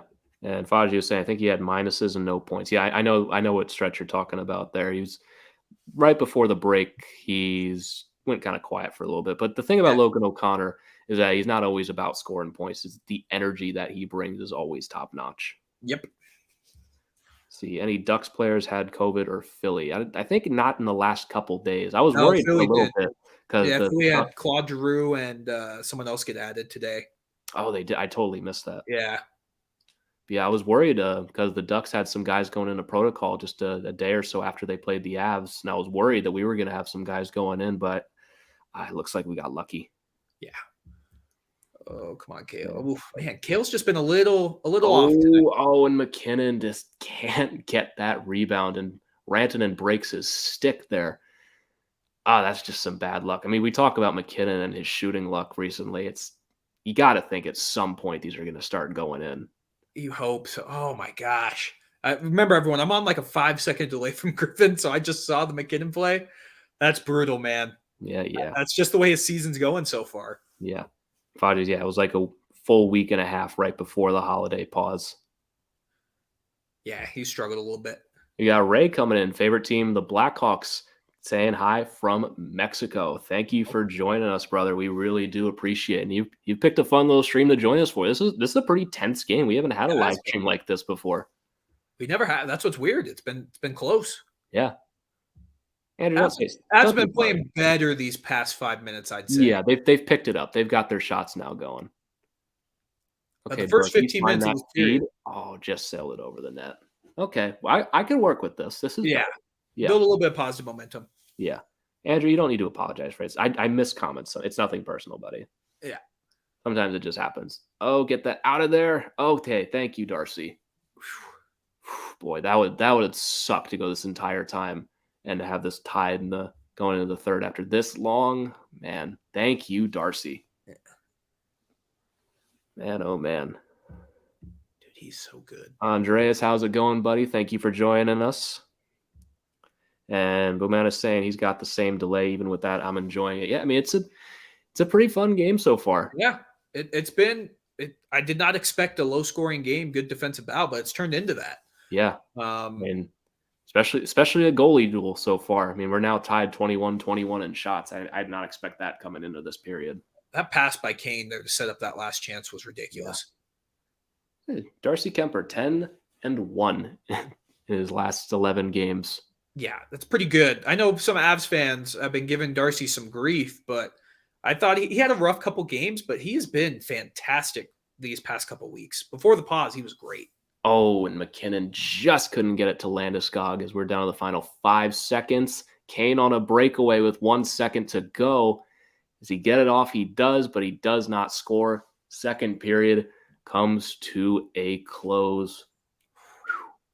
Man, that was a brutal period for the Avalanche. Yeah. Hawks outshoot them 16-7 in the second period. Turn the puck over. That's a rarity. Yeah, that's how you can tell this wasn't our period. If Devon Toews was making mistakes, man. All right. Well, hopefully the Avs can go get a talking to like the Blackhawks got in the first period because they need it. That was not good. That was not a good period at all. Let's catch up on these comments before we head to a quick break. Hey, boys, what do I call Mark Stone? Poppy Mark Stone. We know you, buddy. That's what you love to say. Andrew and Andreas talking to each other in chat. Always good to see. Is that 9 penalty minutes for the Blackhawks? Jeez. Yes. Yeah. Yes. Same here. Busy these days. All right, everybody. We're going to take another quick break real quick before we head to the third and final period. Avalanche lead 2-1. It's going to be a real tense period. We need to catch our breaths a little bit before we get there. We will see you guys in just a moment.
All right, we are back for the third period. 2-1 for the Avalanche still. And Christian, we were talking about during the period, that was ugly. That was really ugly. Not as ugly as I turned on the Vegas Predators game. This could be potentially one of the ugliest jersey matchups I've ever seen in my lifetime. I don't want to click through that right now. Is it the Knights are wearing their gold mustard yellows, and then the yellow of the Preds is just they're wearing a lot of yellow, man. It's a lot of yellow. Why? Well, no, the Preds are wearing their white with yellow. Oh, okay. I thought you meant they were wearing their away yellow. It could potentially be one of the ugliest jersey matchups in the NHL. Ugh. It's bad. Yeah, I don't mind the Predators jerseys, but like too much is too much. Yeah. So sorry, I got off topic there. I just turned on this game, and it is You're all good. viciously bad. It hurts my eyes. Yeah. Bumenis, that period was awful for Yeah, sure. it didn't help that the Avs played like absolute doo-doo in that period. But, I mean, they're still up 2-1. So, I mean, even though that was one of the worst periods the Avs have played in a long, long time, they still have the lead going into the third period. Yeah, I mean, at the end of the day, this is still our game to lose. Yeah, It's our lead. It's our lead to blow, and we showed in the first period we're capable of playing well. So Yeah, this random drop off in the second doesn't make a ton of sense. So hopefully we can get that same pep talk in this intermission and get back to our game. Yeah, I'm really hoping, because that first period was one of the better periods the Avs have played in a long time, and that second period was just not good. Turn the puck over too much. Didn't really get any sustained pressure throughout that period. So we'll see how the third period goes. Yep, and certainly hoping it's going to be much better. Good to see that you're back, Emmons. And our jersey tonight are the best. Christian, you have a comment on that? No, I mean, bro, like, they're bad. Like, I'm not saying that Vegas, like, I don't mind the gold jerseys, but this jersey matchup is truly horrific. Yeah, the yellow helmets are not pretty. Yeah. I don't mind Vegas's jerseys, though, but it's just a bad jersey matchup. Yeah. Yeah, third period matters most. Yeah, we've got the advantage. We've got the 1-goal lead. It's our lead to blow, our game to lose. If we come out better, we're going to win this game. Yeah, without a doubt. Without a doubt, we got this. So I have faith. Ever since the Columbus game, the Avs have been pretty good in third periods, I'd say. Yeah, we're 11-0 after leading after the first period. It'd be a first if we blow this one. It's not like we've been choking leads all season. No. So I'm interested to see what happens. Yeah. Beer Sports Whatever podcast. Great show, guys. Appreciate it, brother. Thanks for hanging out with us. We appreciate you. Yeah. Man says never seen a good jersey. Thank you, Jacob. You got no taste, Christian. Jacob, I've seen a lot of jerseys, man. You've seen a lot of them. But I've seen a lot. But can you judge them? Well, I told you, I was only wearing this for my man, Danelle. I knew he would be here, so I wanted to give Danelle a special shout out. I'm playing with you, buddy. I know. Yeah, Andreas Sandy sub. Loved you, brother. Thank you so much for joining us. Yeah, against the Ducks, we had a comeback. Yep, we were talking about that on the podcast, that we're not usually in situations where we have to come back. It's one of the things I've been concerned about with this team, is that we never have to come back before. And when it gets to the playoffs against Vegas last year, when we started losing, there was no games in the regular season to draw upon where we had any significant comebacks. Yeah, and I think this stuff's kind of good. You need to play in close games. Yeah. So you can't win every game by 2, especially in the playoffs. No, you absolutely cannot. You just can't. You have to gut out games in the playoffs. And if you're dominating teams 6-2 in the regular season, it's just not going to happen in the playoffs. Yeah, especially not for 4 games in a series. We did it 1 game against Vegas, and look where that got us. Nowhere. Yeah. Got us to our couch. Yeah. Yep. And Jacob's laughing at you, by the way. That's fine. I can handle the criticism. Donnell's at work tonight. He was able to swing by a little bit earlier. We appreciated him dropping in. I wore this jersey just for him because I know how much he loves it. Wonder who's going to go to the Olympics this year. No NHLers again. Brutal. Yeah, it sucks. It sucks. It didn't really hit me how much it sucked until it actually happened, because it had been talked about for like a month at this point. Yeah. But I still, the NHL, the Olympics are one of the best experiences as a hockey fan. Like, there's nothing purer than Olympic hockey, and we won't get it for what are we going on now, Griffin? You're off to remind me. 12 years now without it? Yeah, it was 2014. Yeah. With Sochi. So by the time we actually get it again in 2026, it'll have been 12 years. And that's just horrible for the growth of the sport. Yeah. Like, at the end of the day, the best way to grow hockey is the Olympics, because it is the one time ever that hockey is the main event. The Winter Olympics has a lot of great sports, not saying that, like, snowboarding and halfpipe, stuff like that sucks, but hockey is the main event at the Winter Olympics, especially when the NHLers are there. And that is never any other time that's the case. I mean, I'm talking on the world stage. For us, hockey is always the main event. But I mean, for the casual fan, that's the only time. I think my family is not a very big hockey family. I vividly remember watching the Canada versus USA gold medal game in 2010. Yeah. 2010. And they were so into it, and they were actually enjoying watching hockey. And I agree. It's the best way to get fans involved in the game. And you just don't have it because like this one is kind of out of the control. Like there's nothing players or owners can do for this one. But 2014, they easily could have gone. 2018, they could have easily gone. Yeah, like 2018, there was no reason not to go. 2014, they did go. I was wrong on that, but I don't know. It's really frustrating. Yeah, because now you didn't go in 2018, and now once in a lifetime circumstances has prevented us from going this year, and now we're going to be missing 2 straight Olympics and 2 straight opportunities to grow the sport. It's a shame, and it's just one of those decisions back in 2018 that aged horribly, and everyone knew it was going to age horribly. Everyone hated it. There was no reason for it. Yeah, I agree. It sucks.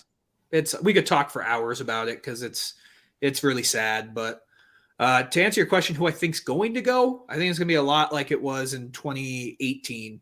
Just a lot of guys who hadn't played in a while, were struggling to get into the league, and I think the Olympic athletes of Russia are going to win the gold medal again because they won't have very stiff competition. Yeah. Russia's going to win again. Not really a question. Yeah. See, first game we had a blowout, then they blowouts on us. Yep. And sitting here watching Suns versus Pelicans, hoping for a miracle and the Pelicans to come back. Sounds like a good time. Thanks for hanging out with us once again. And Boumea is saying, I may not like that jersey, but if you do, you rock it. So this is my guy. I like him too. He's great. People support. We're all about supporting each other in the chat here. If you want to wear what I consider one of the greatest jerseys, do it. And if you're Griffin and you hate it, that's fine too, man. I hate the jersey, but I respect your decision to wear it. There we go. Yeah. There we go. I like you, Christian. I like you too, man. We're good. Yeah. Let's see. World Juniors as well are gone. I'm so upset with that today. Yeah, it sucks. I mean, like Fazio said, it's going to get rescheduled to like the summer, but what an incompetently run tournament. I mean, my God. What an incompetent organization. Yeah. Like if this tournament was so fragile that 5 cases were going to shut it down, why was it not in a bubble? Because they don't think, man. They don't think. Like, and it's all about money, bro. In their defense, Omicron was not a thing when they planned the World Juniors. It wasn't. However, COVID still exists. You couldn't have planned a bubble. I don't get it. I don't get it either, man. Yeah. I know the players don't like it, but if they want to play, that's what you have to do. Yeah. So. Oh yeah, I was gonna rock their alt jerseys. Yeah, we have good alternate jerseys for sure. They're great. Did I just freeze up there at all? Huh? You all heard me? You all just heard me just fine? Yeah, I got you. You're good. Okay, good. My computer froze up for a second. No, you're good, man. Don't worry. Yeah, very sad circumstances, but we all know hockey's loved worldwide. Believe it or not, it's Belfast's biggest sport next to rugby. So mega fingers crossed for next Olympics. I did not know that. Man, that's awesome. Hockey is such a great sport to watch, and it's so much fun. I can't see why some fans struggle to watch it on TV because it is fast moving, but live, there's no better sport than hockey live. No, not even close. Even people I've brought to games for the first time are like, this is so much better than like football live. It's just so quick, and the games move by pretty quick. I mean, for 60 minutes of play, a game usually takes about 3 hours. One of the faster pro sports, I think, in my opinion. Yeah. And like going to a football game, like I've just found it's not very fun. Yeah. Better to watch. Football is a much better sport to watch on TV than it is to watch in person. Yeah. Like once every couple years, sure. But like I would never buy season tickets. No. Yeah. No. Andreas got to go soon, almost 4:20 a.m. Hey, we appreciate you for hanging out with us, man. That's awesome. Yeah. In fact, you're staying up this late with us. We appreciate it, brother. Thank you so much for hanging out with us. Fun fact, hockey was made in Nova Scotia, Canada. Was it? I have no idea. I don't know either. That's why I'm asking. Yeah. See, other countries didn't want a bubble from what I heard. I mean, yeah, I totally understand that. I get it. But, I mean, for a 2-week tournament, clearly it was the only way this tournament was going to happen is if Yeah. there was a bubble. And I totally understand a lot of people didn't want one. Bubbles are not fun to deal with from what we saw in the NHL and with the World Juniors last year. But if that's the case, then it just shouldn't have happened at all. Yeah. They should have just postponed it to begin with, other than to try to run this sham where they had teams forfeiting after one case. Yeah, it's a whole mess, and they already screwed the pooch by what they did to the women's teams, and now they screwed the pooch on the men's teams. It's just a shit show from top to bottom. Yeah. See, and Canada was playing so good and already won 2 games, and the United States only played 1 game. And they had to forfeit against Switzerland. Like Switzerland would have beaten them. It was just such a mess. Yeah, it was a mess. It was shaping up to be, I don't know, Russia looked pretty good, so did Sweden. Yeah. Avs prospect Oscar Olsson was tearing the world on fire He was to start the tournament. So I don't know. I mean, USA, I watched their 1 game. They weren't bad, but Canada's always loaded. I mean, they had McTavish, you had Bedard. Who else was on that team? Owen Power. Who else, Griffin? Who am I missing? I missed all the Canada games, Yeah, so I wasn't able to see. They were loaded, man. Canada was loaded. Canada's always just loaded. They're always so good. But USA, back-to-back champs, because we don't count. Yeah, this year didn't count. So back-to-back champs, man. We were not dethroned. That was a really good. I don't know. Did you watch that World Juniors, the USA versus Canada, the gold medal game? The last one? Yeah. Oh, absolutely. That was such a great hockey game. Such an amazing defensive game. Yeah. I didn't expect us to shut them out. Spencer Knight was awesome. It was awesome. That was a great gold medal game. It just sucks that we're not going to get any more of those. Yep. I was asking, we see that Jamel Smith hit on Middleton. How did he get ejected from that? I have not seen it yet. I'll have to see it after we're done here. I'll take your word for it. That's weird that he got ejected for it.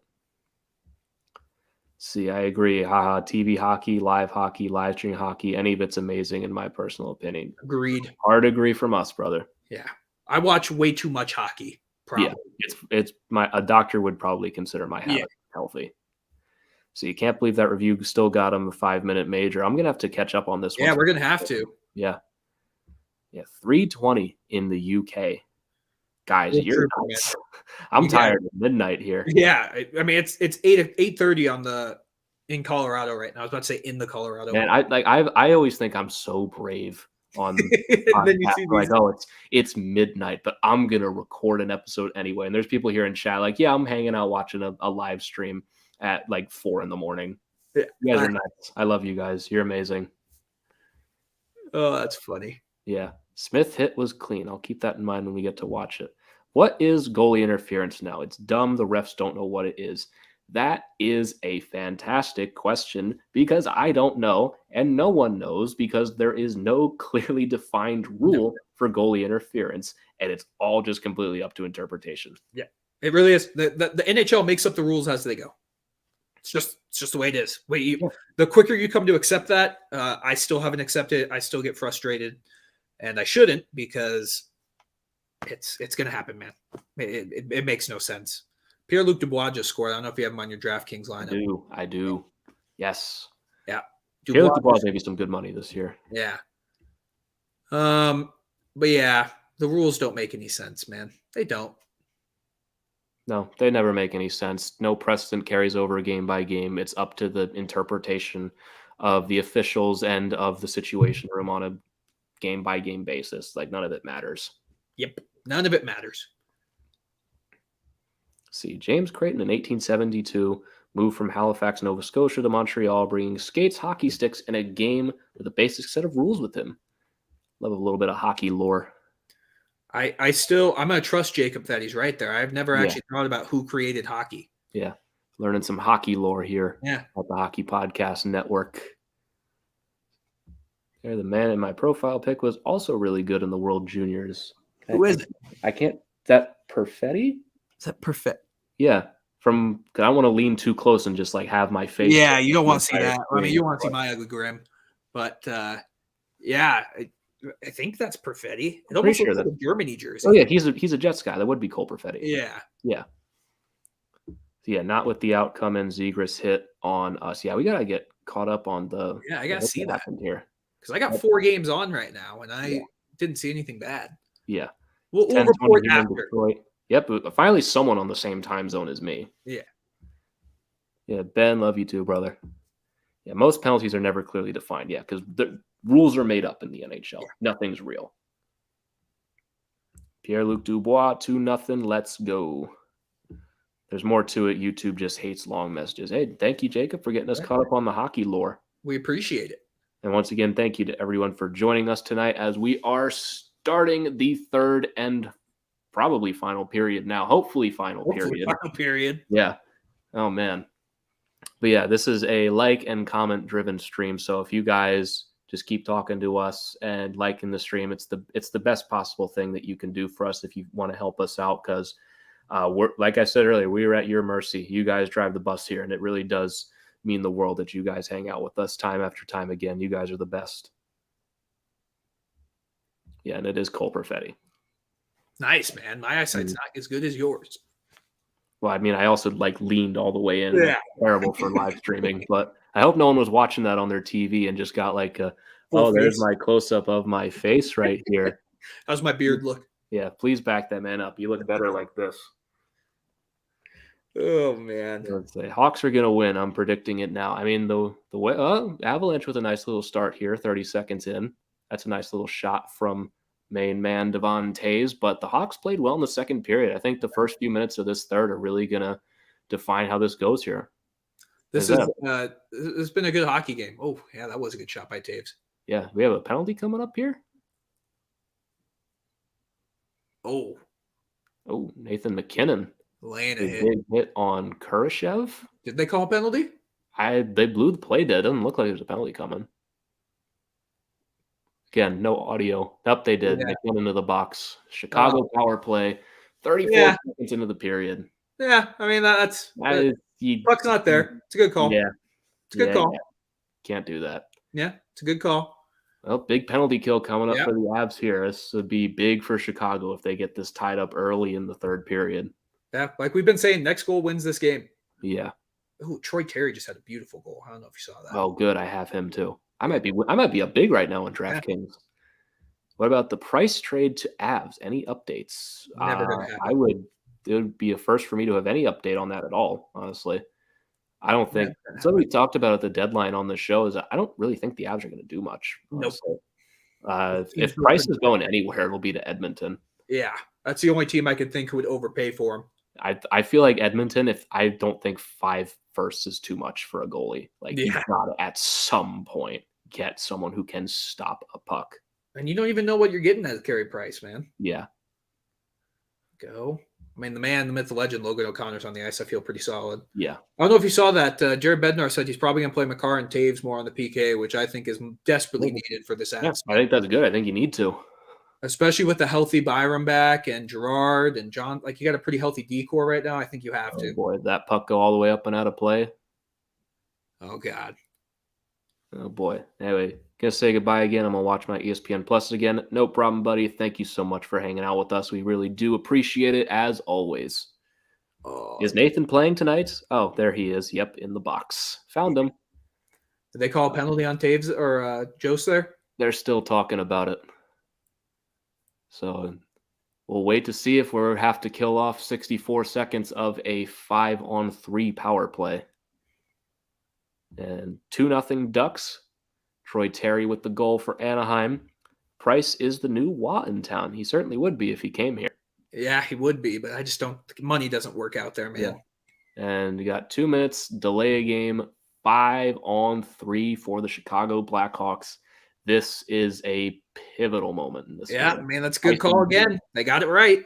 Got it right. Tyson Jost to the box. And 64 seconds. Man. This sucks. Oh, man. Oh, man. Oh, man. This game has not been fun.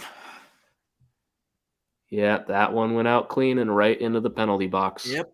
Yeah. Is there any way to get ESPN Plus free for at least a month? I don't think so. You would think there's a free trial. I think I don't know though, man. Maybe with Disney Plus. Now that I think about it, I don't think there is. Yeah, I don't think there is. Yeah, at least not for the NHL side of things. Yeah. All right. So early in this power play, I mean, as you expect, the Blackhawks are all over it here. And you got Tays, you got Kane, you got Jones, you got Kubalik, and you got DeBrincat. I mean, we talk about the Hawks not having the best players. That's a very deadly Great power play. block by Comfer right there. Only 25 seconds left in the 5-on-3. Blackhawks are moving this puck real well. I don't love this at all. Yeah, they Half scored. across ice, DeBrincat scores. Tie game. Boo! That's a great pass from Patrick Kane. 5-on-3 goal for the Blackhawks. This game's all tied up. Avalanche need a big response here. They are not going to be getting any points out of this game. Yep. That's just a great passing play. There's not much Darcy can do there. I'm not going to fault Darcy. No, that's at all. the 5-on-3. There's nothing Darcy can do. Yeah. DeBrincat just gets that inside the skate and the post and goes upstairs. Man, that's rough. Yeah. Geez, nice way to start the third. You're telling me, buddy. And oh, man. Did they score? Yeah. Oh. Yes, they did. How's it going, Ray? You joined us at a less than ideal time. Yeah. As the Avalanche have now blown the 2-0 lead. And this game is tied at 2. 17:42 to go in the third period. 2-2. First 2 goals of the game in the first period for the Avalanche. The Blackhawks have since answered, this time with a 5-on-3 power play goal. And we're not out of the woods yet. We still got the rest of this power play to kill off a whole 70 seconds as the puck is down again. Man, this game's taking a turn, man. I thought we were going to have a coasting good time. But I thought after the first period we were going to run away with this one. Credit to the Blackhawks, man. They played a good game. Yep, we're still going, gamer boy. We're going to be here till the game's done. Shorthanded chance for a Helm. He gets that one blocked, and it'll go up and out of play. And, man, 5-on-3, who took the penalties? McKinnon to the box first, and then Tyson Joe sent it out of play for a delay of game. Not the start you want to the third period. Nope. But this game's still there to be taken, man. It's still there to be taken. We got to pick it up. Got to pick it up. Yep, what a goal from DeBrincat. I mean, that's just a nice shot. I mean, it was a beautiful goal. What can you do at the end of the day? Yeah. It was a beautiful goal. I mean, it's 2 bad penalties by the Avs. Can't take those penalties. Yeah. I know the McKinnon one was bang, bang, but the puck definitely wasn't there. That's a good call. And Joe put the puck out of play. I mean, yeah, it's unfortunate, but you got to be in control at this point. Scored again, man. DeBrincat scores again. 2 power play goals for the Blackhawks, and it is 3-2 lead for Chicago just like that. Wow. This game has turned. That's just a beautiful shot. Jones brings it in. DeBrincat gets it over the blue line, works it back to Patrick Kane, sets up DeBrincat again. That's just a snipe. That's a beautiful shot from Alex DeBrincat. Yeah. I mean, here we go, man. Here we go. DeBrincat's a sniper. Yeah. I mean, these are the kind of games you have to deal with sometimes, and these are some of the games that you're going to find out some of the mettle of the Avalanche tonight. If they can come back in this game, get this under control, or maybe they don't. Either way, you're going to learn some things about them. This is a punk test. It really is. Wow. I cannot believe we're here right now, man. Yeah. I mean, I can't. We haven't played well since the first period, so it isn't surprising. Yeah, everything has to deal with like this.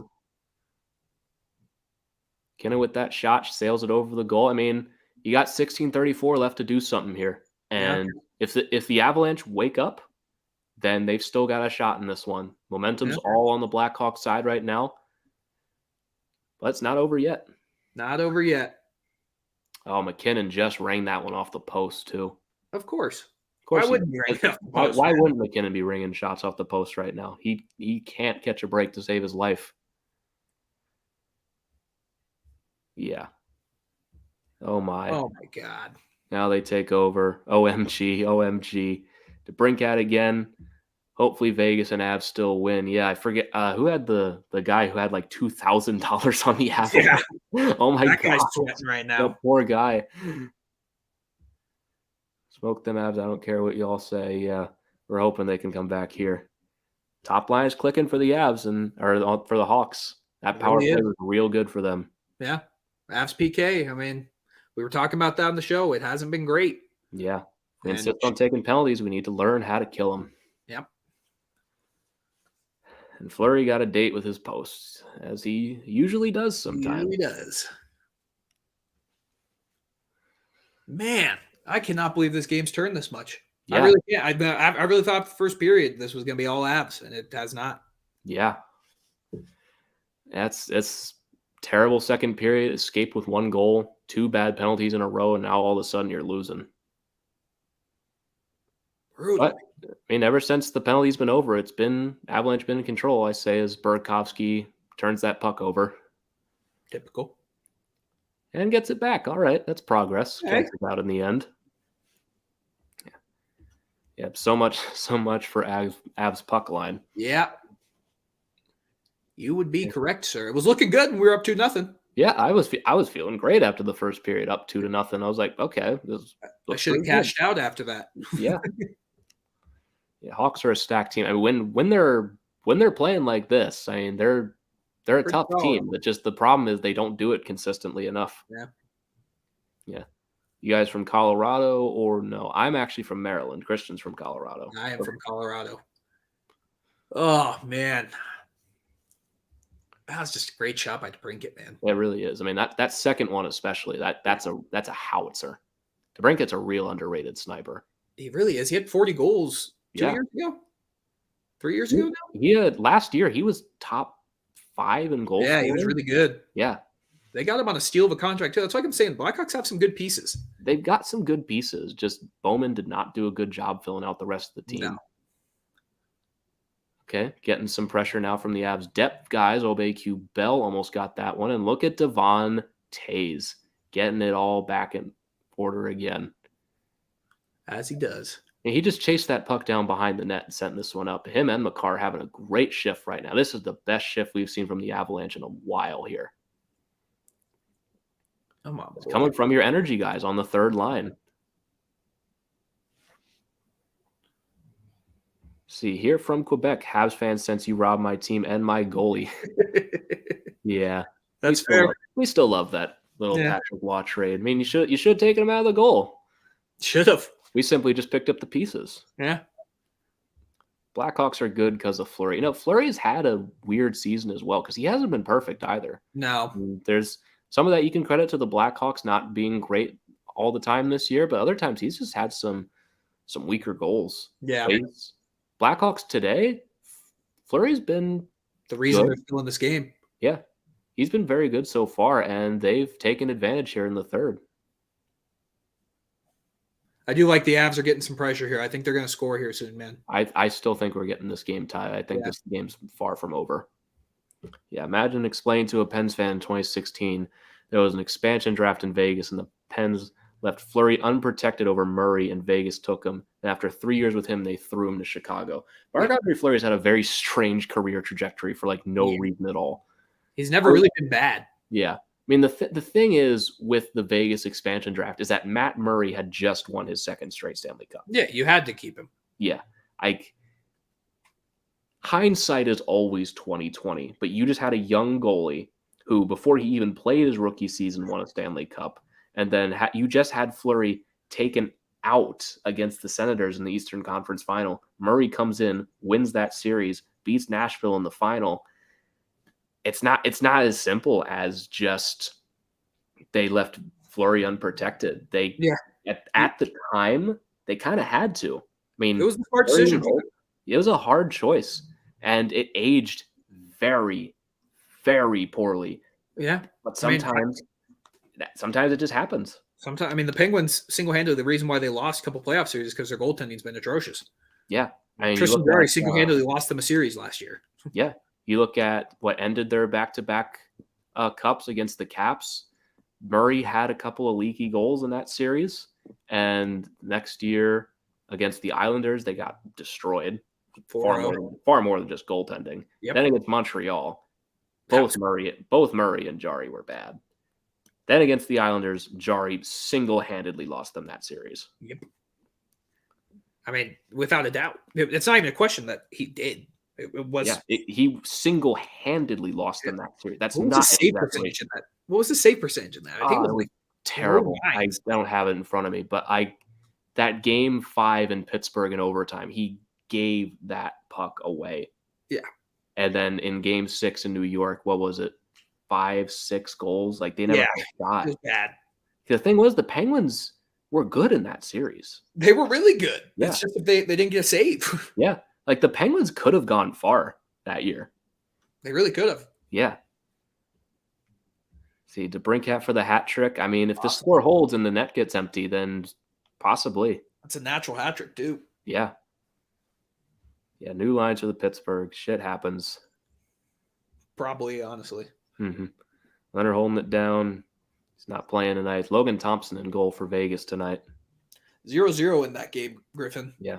That my underbet's looking pretty solid there. Catch up on some of these scores here across the league. Got the Lightning winning 7-2. Panthers winning 6-2 over the Flames. That's a little surprising. Panthers puck line, man. That was a big win for me. Bruins 5-3 over the Devils. Ducks 2-0 over the Flyers right now in the first. 0-0 Predators, Golden Knights. And 2-0 Jets at the end of the second period. And you had the Sharks and Red Wings 6-2 for the Red Wings in that one. That one done and dusted. And obviously 3-2 for the Chicago Blackhawks here. And 2 goals on the power play early in this third period has completely flipped this game on its head. And the Avs need an answer, and they need it quick. I think it's gonna happen though, man. I ever since that goal, the Blackhawks have not. I don't think they have a shot. Yeah, I don't think we have many either. It's been a very defensively locked down game since the power play goals. A guy who had the over is hoping just for one more goal, and he's feeling good. Yeah, I mean, the poor guy who came in here with $2,000 on the Avalanche money line.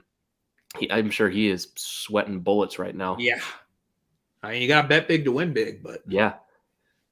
I think the Avs were like minus 350 to win tonight too. It was heavy favorites. Yeah, Matt Murray was so good against the Sens, and after Fleury left, he just started getting worse and worse. Now they don't have both their goalies. Murray's fighting for a spot in the NHL versus Forsberg and Gustafsson.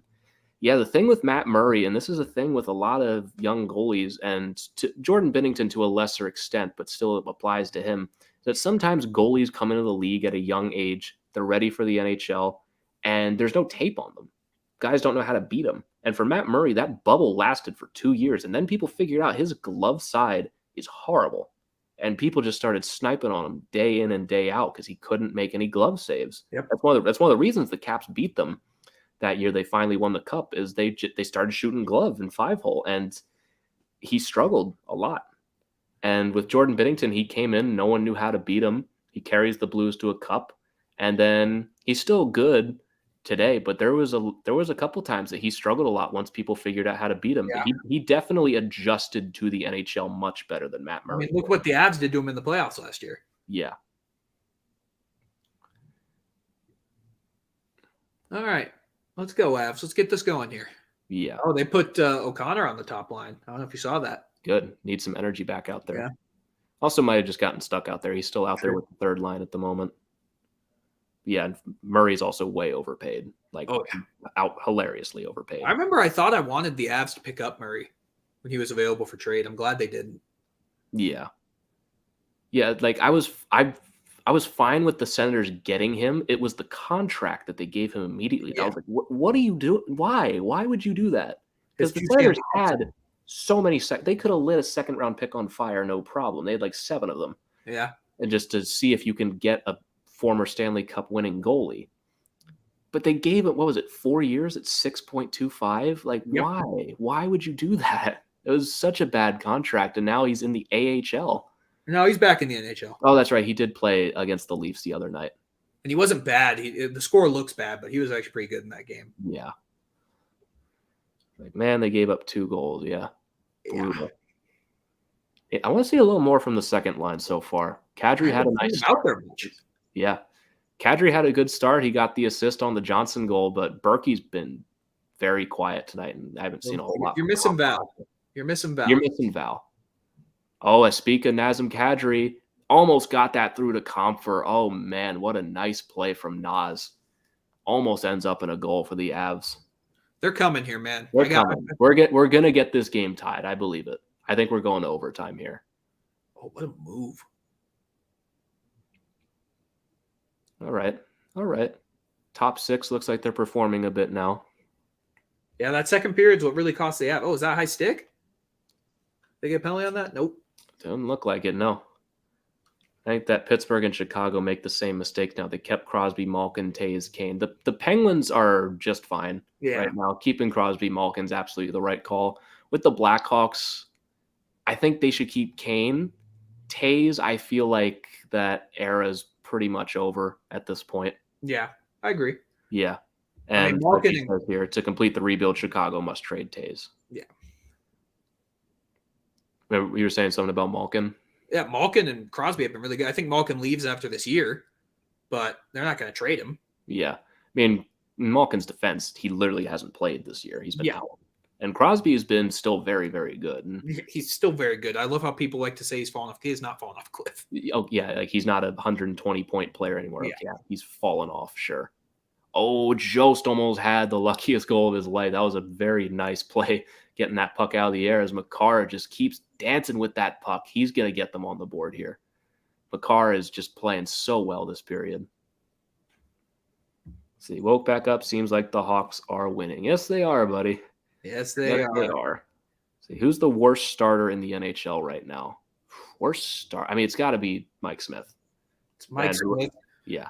Or Scott Wedgwood of the Arizona Coyotes. Scott Wedgwood occasionally wins games. Yeah, occasionally. Yeah.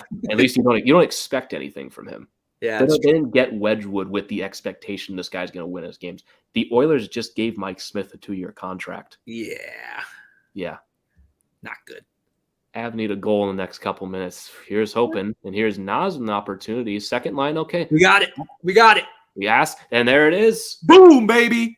Boom. Let's go. Eric Johnson puts that puck on goal, and ask, and ye shall receive. Let's go. Second line comes through. Ladies and gentlemen, this game is tied at 3. 8:16 to go. Eric Johnson with his best game of the season. Let's see who ends up getting this goal here. Johnson put it on net. Does it touch anybody? Shoots this one from the boards. Looked like it touched Nas, wouldn't you think? I think so. Let's see the slow-mo. No, it doesn't. Looks like it goes off of Calvin DeHaan. That could be Eric Johnson's second goal of the game.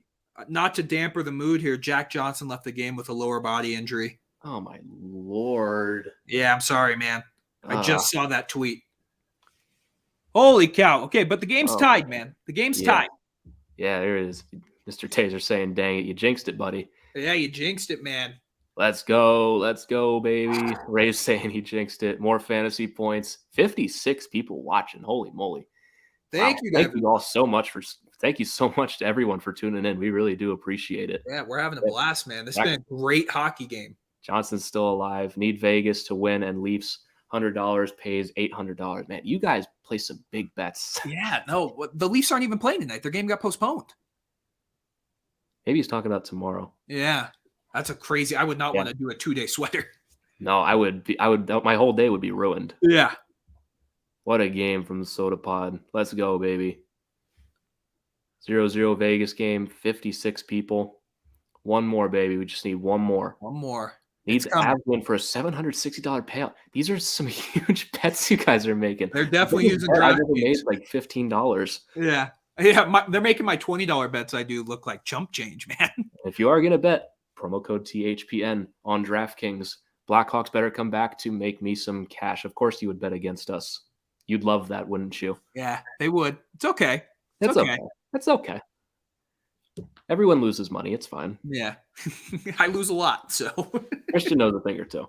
Yeah, just check my Twitter and watch my bets every day. You can see how much Let's go.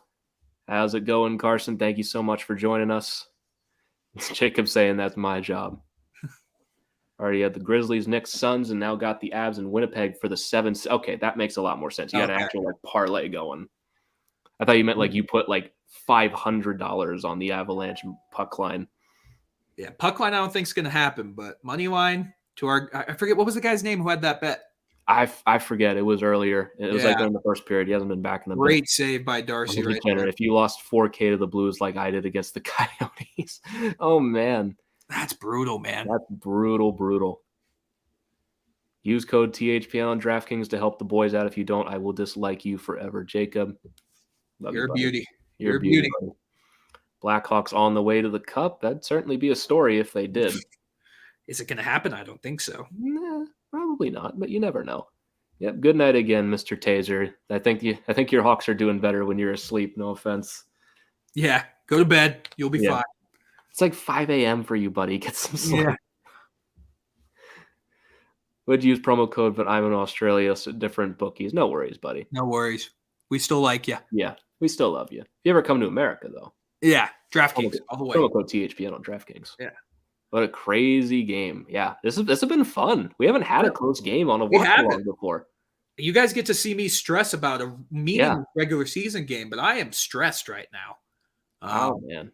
And I know the Avs can't win every game, and I still get upset when they lose. So you guys get to see the meltdown potentially. Yeah, because on the podcast, I've always had time to, decompress, bend myself, calm myself. But like, I still get mad. Yeah. Oh, I get pissed, man. Like if cursing was allowed on the stream, you guys would have heard a lot more in that second period. Oh yeah, Blackhawks on the way for another rebuild. I mean, they still have some time, I think, to go for it with Kane at least, but they're getting closer to that. They're getting real close. Like they will get there. All the way from Mississippi, love the content. We love you, Joker Jack. Thank you so much for joining us on this stream. We do appreciate it, buddy. Joker Jack, Mississippi or Mississippi State. If you're a Mississippi fan, sorry about that Sugar Bowl. Yeah. So we always get the crazy games, don't we? We've had an 8-3, we've had a 7-3, and now we've got this crazy, crazy game. Miko's showing some frustration. I love it. Yeah. Miko's an underrated guy to snap sometimes. He's got a little bit of a red mist. DeBrincat caught that stick up high, but I like I said, we're not listening. We can't listen. But if they're saying that was a follow through on the shot, there's no penalty there. Yeah. What happened to our delays here? You're all of a sudden ahead of me. But hey, man, I'll take it for once. Because you've had both of the last 2 goals before. If I'm being honest with you, Griffin, I've been peeking at the flash score because the flash score is ahead of both of them. Oh, okay. So flash score is a couple seconds ahead of me. Yeah. And I keep peeking at it because I know it's going to break my heart. And I don't even look at the flash score, honestly. I look at the comments and I look at the game.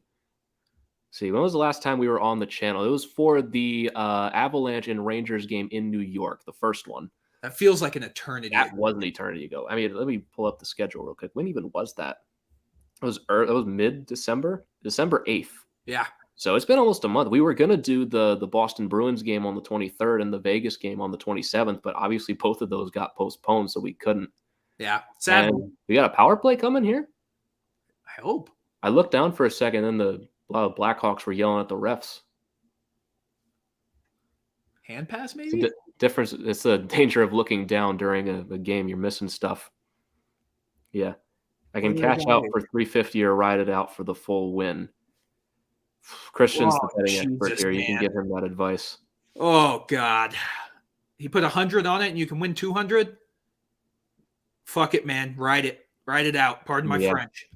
Let's go. Hey, guys, would be amazing. Mm-hmm.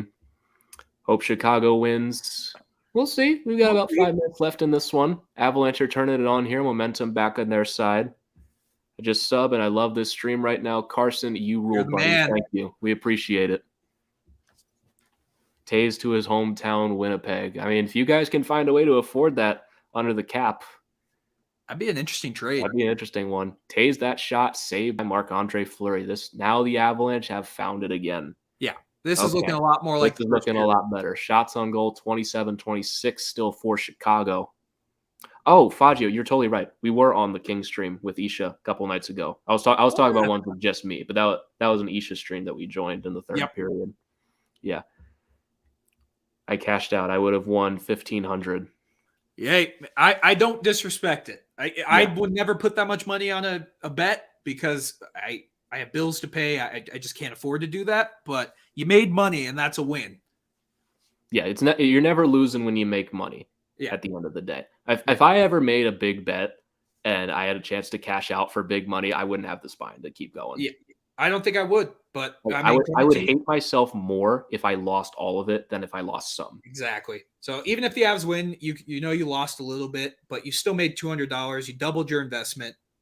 That's a good call. Yeah, you're still making money at the end of the day. It's a lot easier. The Blackhawks are going to have a good season. I did too. I had them making the playoffs before the season started. I think I had them like second wild card. Honestly, I didn't think they would do much in the playoffs, but I thought they would make it. Yeah, so did I. I thought Fleury would do would do wonders for them. And I thought DeBrincat and all the talent they had would carry them further, but it's just they dug themselves too deep a hole, and they're not playing well enough to get out of it. Today they're playing well, but they can only get 2 points out of this game. Yep. Yeah. And Avs fan right here in Maryland. There you go, Griffin. Finally, someone who speaks my language. See, Barry Bonds, did you cash out? A lot of these guys in here have been cashing out lately. Yeah. I don't think anyone's going to score prediction. I think everyone was off. So yeah, I didn't see any 4-3s. So yeah, Fajia, we were on with Isha the other day. Isha. And Carson will leg stream too. God, you're the best, buddy. Love you. Appreciate you. Mm-hmm. See, and the Blackhawks suck. Hopefully they can suck for 5 more minutes. Yeah. Win this one straight up. Great live stream, gents. Thank you, Jeremy. Thank you, Jeremy. We appreciate you, buddy. We love you here. See, I said the Avalanche will win. I cash out 410. I would have won 1,500. That's rough. That's a rough one. That's rough. I'll give you that one. Though. Yeah. You'll have another chance. Yeah, Blackhawks suck this year. Same with the Ice Hogs. And Avs haven't won yet. I mean, that's true. You might not win that money. You still might have made the right call. Yeah, you still might have. Yeah. Cashing out could have been smart. I mean, we still got 5 minutes left to go here. All it takes is a bounce the Blackhawks way, and you made the right call. And even if the Avalanche do win, you still made money. Yeah, so you still made money. No complaints, man. Yeah. See, I got scared when the Hawks were winning. Yeah, that's 2, friend. I'm still scared. Still scared. There's a lot of game left. Oh boy, got a 2-on-1 for the Blackhawks. Kirby Doc gets turned aside, and the puck is off its moorings now, and they will blow this play dead. That was scary real quick. I mean, the Blackhawks they've had a lot of odd man rushes, I feel like. Yeah. I mean, that's the risk the Avs defensemen play with how much they jump up into the play. Yeah. That was a great back check by McKinnon on that play. Mm-hmm. Jeremy from Denver, but live in Maryland now. Hey, I might be doing the reverse of that. You never know. You never know. You never know. Yeah, and the Ice Hogs are just bad. I'm not keeping up with the AHL as much as I usually do. I'll be honest with you. Yeah, there's too much happening in the NHL right now. Yeah, for me to pray to even keep. I barely know what's happening with the Eagles. Yeah, I know the Eagles are kind of decimated with how many Avs players or how many players are up with the Avs. Yeah, Kane or McKinnon. In terms of right now, McKinnon. In terms of all time, yeah, Kane. I mean, 3 Stanley Cups. It's hard to argue with. Would you say he's the greatest American player of all time right now? It's hard to say otherwise. Yeah, I agree. I mean, recency bias is a hell of a drug. But yeah, really is. I think Mike Modano is really good. Brett Hall is really good, but I'd have to give it to Kaner just off his all-time success. Yeah. Jeremy agrees with me. I feel a Kale goal coming. Kale McCarr is going to get the game-winning goal this game. I'm going to put that out there right now. I like it. I think Mikko gets it. Mikko's been robbed so many times, and I think Mikko's going to score. Oh, Eric Johnson looking for the hat trick from the point. Unable to get it through as a scrum in front of the net with Comfort and Taze. Carson got to go. Fire pager going off. So he's an actual firefighter. All right. Awesome. You rule, buddy. You're awesome. Thank you so much for joining us. And you got as great as an excuse as I've ever heard to stop. So love you, buddy. Stay safe. Yeah, fear is real. Come on, Avs. Yeah, this is fun. This has been a good game. When's the last time we had like an Avs game that was like this? Probably the Panthers game. Yeah, that one. But even then, that was the Panthers. Like we don't have a ton of juice with them. Yeah, this has been fun. Mm-hmm. Hot take: Eric Johnson will get the Hattie. That'd be a story. That'd be a story. I love Condor so much. I mean, after last year, we missed him so much. Yeah. As great as the defense was last year, he was just a missing piece that we clearly needed. Yeah, we desperately needed. Yeah. All right, so we got 4 minutes to go here in the third period. Berkey with a shot that gets blocked by Seth Jones. Usually don't see Jones doing much in shot blocking, but it's going to be a fun little run to the finish here. Yeah, it really is. Which team will get the win? Avalanche all the way. No bias. Yeah. No bias, but Avs win this game. No bias. None whatsoever. Hawks usually win if they can keep shots against under 30 and keep their hits over 30. Right now, they have 27 of each. So the Avalanche, we got to pick it up here. Yeah. We want history on our side. The end. Cracking for the cup. I'd love to see for the cup. I would love. That'd be a crazy story. Oh. Dude, EJ's flying tonight. All right. Nice little breakup by Logan O'Connor on Patrick Kane. This is some fire wagon hockey right now. It really They're is. going back and forth. Newhook throws to the net. O'Connor just out of reach of the rebound. Oh my God. Big Firehouse, I watched this to the fire. Carson, you rule, buddy. We love you. Come on, Avs. $500 on the Jesus, line. You guys are bold. You guys are the best. I love you. Yeah. I'm from Chicago. I love my city, but the Hawks are trash, man. I'll be so hurt if Colorado wins. I never won yet. I bet it over $600. I've only been betting for a month. Yeah. Betting will do that to you, man. Betting just breaks you sometimes. Gambling is a cruel, cruel game. Mm-hmm. Chicago go. Is this game going to a draw? I mean, the closest we can come to a draw is a shootout, but I do think we're going to go to overtime here. Yeah. Unless Mikko can make some magic happen here. Not as much as I would love a late regulation winner like we had against the Ducks. It's possible, man. I'd love that. See, it would be amazing if we have Mexico Northside NHL game. I would love to see an NHL game in Mexico. Absolutely. Yeah. That should definitely be something the NHL should look into pursuing. That'd be fun. Oh, McKinnon with that shot just out of play. Dude, he is just getting robbed, man. He is going to score like 30 goals in one game. Yeah. He's getting robbed. Yeah. Damn, I had $100 parlay Avs in regulation. That's a tough loss there. Yeah. Coyotes just scored. Shane Gostisbehere. Oh, wow. Gostisbehere hasn't been bad this year. No. He's been a little bright spot for them. Yeah. In a season where they have had literally nothing. Yep. Yeah, no dog in the fight this year for some good hockey. Yeah, this has been some good hockey. Mm-hmm. If you're a fan of hockey, this has been a good game. Yeah, let's get a Colorado goal going, Luis. See, Nazem Kadri's mother does not love him. Okay. Oh, interesting. Exclusive. Yeah, exclusive on our live stream. Exclusive from sources. Yeah. All right, we got about 97 seconds left here in regulation. 3-3, 29-29 in shots. This one is going to come right down to the end. Kadri trying to deke in. No call there. They're going to let that one go. Comfort tried to bat it in. No go. A shot from Taze just gets turned aside. Avalanche turning on the pressure, unable to beat Marc-Andre Fleury. See, Seth Jones gets out of small market of Columbus, goes to a giant market, then right after gets paid an absolute bag. My question is, was that contract an overpay? Yes. Yes. 100% it was. 150%. Yeah. Chicago plus 180. I mean, you got to be feeling good about that right now, at least, as Chicago ices this puck with 54 seconds to go. Whew. Deep breaths, everybody. Deep breaths. I mean, this has been a fantastic hockey game. I don't know who's going to win. I honestly don't. I think the Avs get it done. 3-on-3. Overtime is not the Avs' friend. Listen, I am so due. You have no idea. Yeah, I'm you an are. Avs and Caps fan. My teams get killed in overtime. I am due for one. I haven't celebrated in overtime all year. All year. We're due for one. Painful. See, I stayed in the fire truck because I didn't see fire. Then I had to go in the fire this time. You're a brave dude, Carson. You know, we love you, buddy. See, drafted Comfort Kraken in NHL 22. Good little pickup, honestly. Yeah. 36 seconds to go in the third. Still tied at 3. Avs leading shots 30-29, keeping this puck in the offensive zone. Looks like the Blackhawks are a little tired, honestly. It does. The Avalanche just look fresher. I really think they ran out of gas after those 2 goals.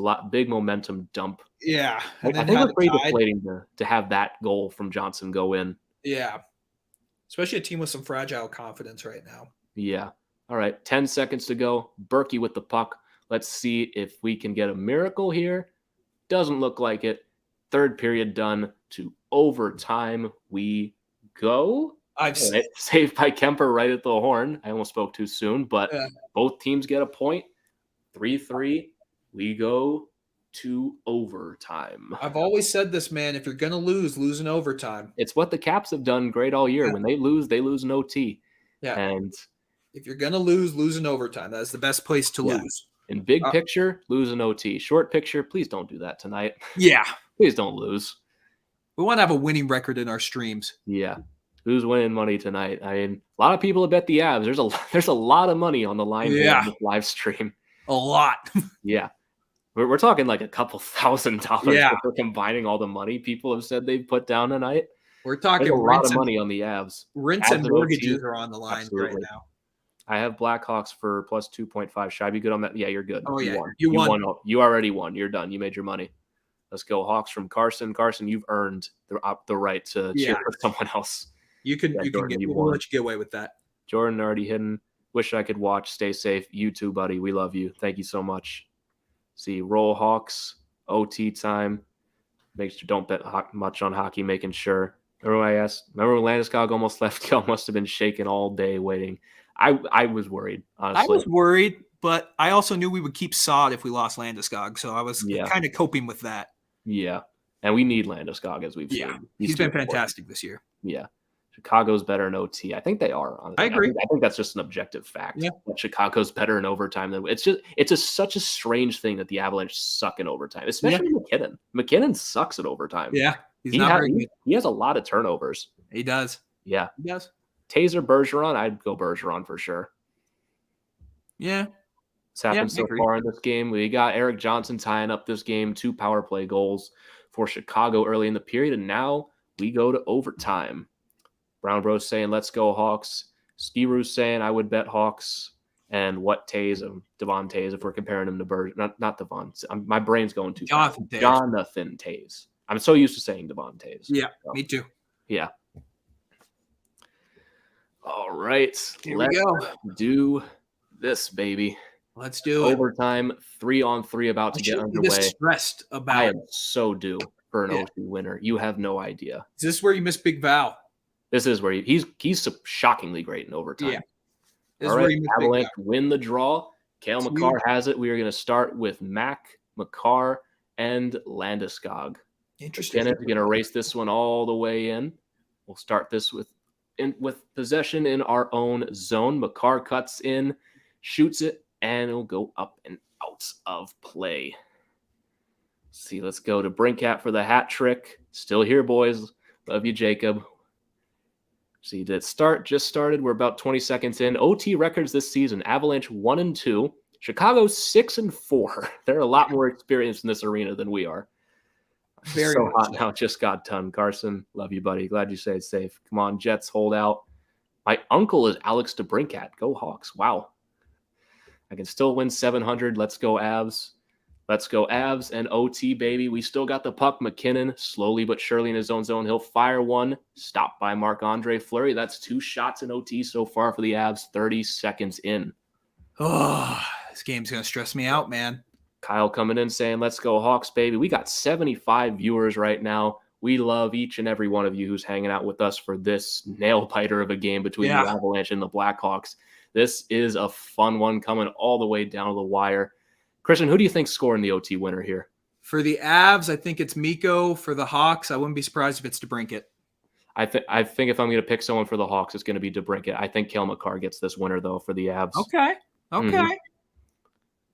All right, Chicago, stop. Go Hawks, go Avs. Just bet $800 on Chicago. You guys are brave. You guys are Big crazy. Flower. You guys are the best. No, you're the best. We love you. We love you, random citizen. You are amazing.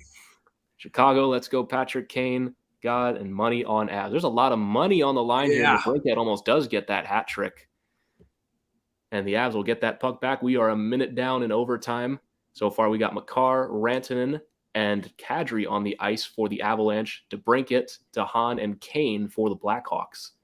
Kadri will circle that one just out of the reach of Devon Taze as he steps on the ice, and Kane will push this one the other way. Taze needs to get back, and he does. I love that guy. He's the best, man. Oh, Devon Taze, what a beauty. All right, and Taze will force some line changes for the Avalanche, and they'll start this one in their own zone with 3:30 to go in overtime. O'Connor and Berkey joining him on the ice. O'Connor will roar this one in, ring it off the post. God damn it, man. Oh, that stinks. Now the Blackhawks will move it the other way. That's Hagel, challenged by O'Connor, and he gets shut down. Blackhawks pushing the attack as he gets by Berkey.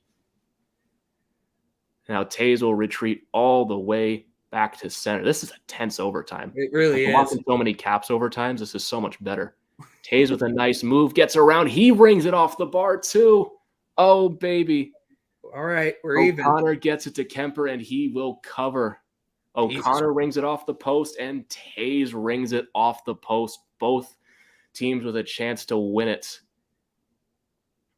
Tays pulls Kemper down, rings it off the bar. What an overtime, baby! This is what the NHL wanted with 3-on-3 overtime. Man. This is a classic in the making here. What a move by Taves. Philip Forsberg just scored for the Preds. Sorry, Jacob. I see all your guys' comments right now. I don't want to miss the goal here if it does happen. So I'm sorry I can't get to you guys at the moment, but I do see you guys and appreciate you guys coming in and hanging out with us. You guys mean the world to us. All right, Avalanche win the draw. 2:45 to go in the OT. The big guns on the ice: McKinnon, Landeskog, and Makar.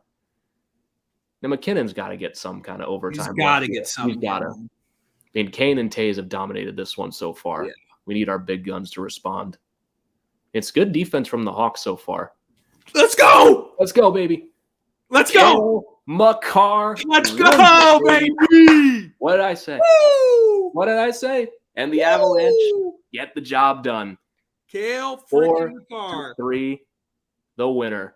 Cale Makar. Oh, my God, what a goal. Oh, my Lord. What a beautiful play. Cale Makar takes that one behind his own cage, gets around Kirby Dach. What a spin move. What a beautiful spin move. How lucky are we to have Cale Makar on our team, man? So beautiful. What a beauty. How lucky are we? Yo, 90 people watching that overtime with us just watched Cale Makar score one of the prettiest goals you will ever see. Thank you to everyone. Congrats to everyone who just won. Look at Josh winning. Where did he go? $760. Tell him to bring me my money. Love that for you, Josh. Let's go. What a goal from Cale Makar, and the Avalanche win it 4-3. What did I say? I love it. You're spot on, man. You're spot on. Our man, Cale with the beauty. Cale with the beauty. Oh, God. Was it Jamar who had cashed out that early? I think it was Jamar. I think so. Yeah, it was Jamar. I'm sorry, Jamar. Yeah, there he is right there. I lost $1,500 cashed out. Thought Colorado was. But you didn't lose money. You didn't lose money. You did okay, man. You still did all right. All right, let's catch up on some of these here. Yeah, let's catch up. All right, there's a lot of these. Wow. Oh man, oh man, oh man. I'm gonna have to pick a place to start. So if I missed one of your comments, I'm very, very sorry. Yeah, we're sorry. That was a crazy overtime. Yeah. Cash, a lot of money coming. Jeremy, you're the one who called it, buddy. Me and you.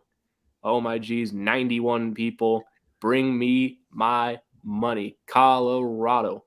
My prediction from 1 minute ago. I'm assuming you picked Makar. If you had one a minute ago, the thing's cutting you off and I can't see it anymore. But love you too, Joseph. Thank you. Let's go. Yeah, baby. Man. Yeah. What a hockey game. What a game. One of my favorite games of the season so far. Just so much fun.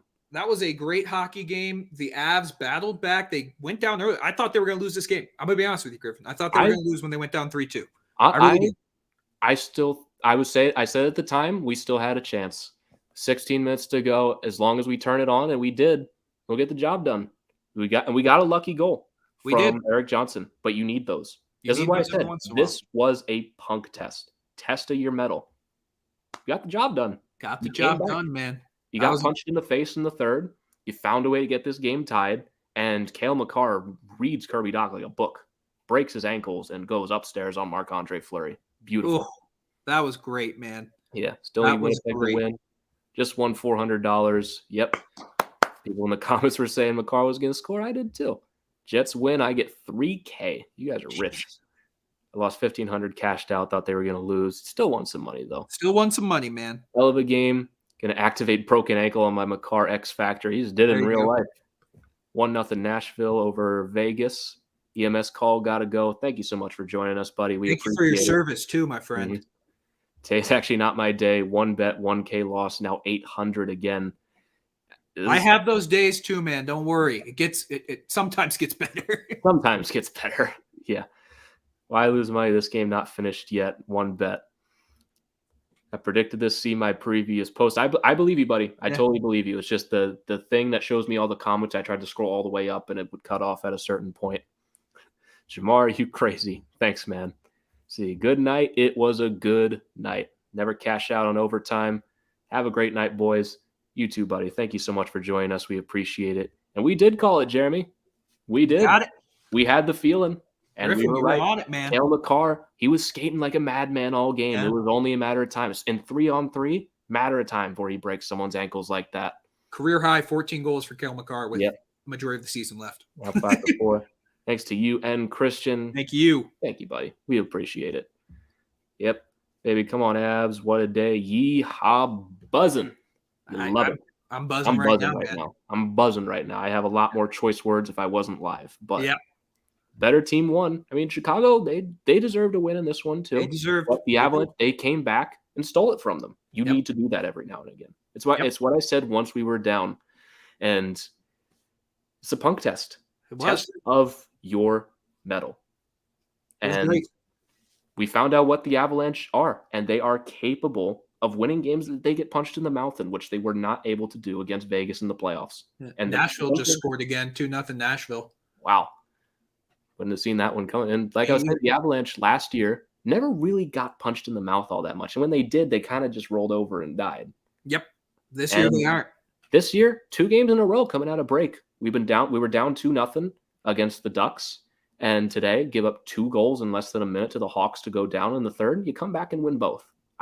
I'd say that's very encouraging for this team. Very good, man. I love it. Oh, man, I'm buzzing. All right. We'll take that point. Let's go, Hawks. I know we lost. Nothing to be ashamed of from the Hawks tonight. Not at all. So I'm cool. Bye. Love you guys. We love you too, buddy. Oh, boy. Stay safe out there, Carson. Stay safe out there, man. Yeah. First time with you was fun. You guys bring all the fun to us. You guys are the best at the end of the day. This stream's nothing without you guys. What's up? Sports Center tweeted out Cale Makar's goal. That's how you know it's good when they actually pay attention to hockey for once. Yeah. Wow, that's awesome. Yeah. It was like I was saying, this stream's just not as much fun without you guys. You guys drive the bus on the whole stream. We're here with you guys, you know. Me and Christian, we can watch a hockey game by ourselves all we want, but I love you, Christian, but it's more fun when we got 90 other people in here with us too. Agreed. You guys are the best. You guys are the reason we come back with these live streams every single day. You're all amazing, and we love you. And thank you so much for joining us on this stream today. And great, nice stream, brother. Again, thank you guys for joining. You guys are the best. We are simply jesters here for your amusement. And we are humbled that you guys find us entertaining enough to stick around with us for 3 whole hours. I mean, truly, you guys are the best. Yeah. Jacob Sands, 2-0. And I want to curse on this thing so bad, but just know I freaking love Avalanche. They won me so much money. It's nothing better than money. Nothing better than Avs wins. And a bad goal by Nashville. Wish I could stay. Got to go to bed. Try to sleep for another call. Thank you so much for joining us tonight, Carson. We really do appreciate it. Stay safe out there, my friend, and we will catch you next time, buddy. Yep, no worries. Don't gamble if you think you own the money you are ready to bet. That's good advice. Yep, and you have a good night too, my friend. Enjoy your night as well. All right, that was a lot of comments. That was. Wow. That was a lot of fun. That's the most fun we've had on a live stream. Easily. This has easily been my favorite live stream so far. You guys, I've said it a million times. You are all amazing. I love you all. I know Christian does too. We're nothing without you guys. And we appreciate you guys hanging out with us. And love that we got to see another Avs win. Christian, we're 2-1. That's 2-1, baby. Winning record. We're not a curse. We're not a curse. So make sure you follow us on Twitter. We can be found over at Tell It Avs It Is our main Twitter page. You can follow each of us. Griffin is at GYoungs NHL, and I am at Christian_Bolle, B as in boy, OLLE. We appreciate you guys. This was a ton of fun. I'm going to need a couple beers after that game. But like Griffin said, we appreciate you guys so much. This was a blast, and we can't wait to do our next one. Yeah, we got to work on getting our next one scheduled pretty soon. This again, a ton of fun. Love you guys so much. Thank you so much for coming out. Jacob, see you later, buddy. And Carson, thank you so much for coming out with us. And a lot of love, guys. Got to walk for some bakey here. Then hit the hey, what a game. Cheers for being here. A lot of love. 12 pints in. Love you, buddy. Thank you so much for hanging out with us. All of you, we're going to wrap here. Christian, you stole my outro, but that's okay because you nailed it. I have to do it every once in a while. That's less work for me to do. I gotcha. All right, guys. We will catch you all next time. We'll catch you all next time. If you want to hear from us while we're not on live stream, you can listen to us at the Tell It Avs It Is podcast, anywhere you get your hockey podcasts, Apple Podcasts, Google Podcasts, Spotify, iHeartRadio, wherever you get your podcasts, we're there. New episodes every Monday and Thursday. We will be out with our new episode recording tomorrow night with our reaction to this game, where there will be a lot of them. So if you want to catch us there, we'd appreciate it. But that's going to do it for us on this live stream. Avalanche win 4-3 over the Chicago Blackhawks. And we'll catch you guys next time. Thank you so much once again for joining in.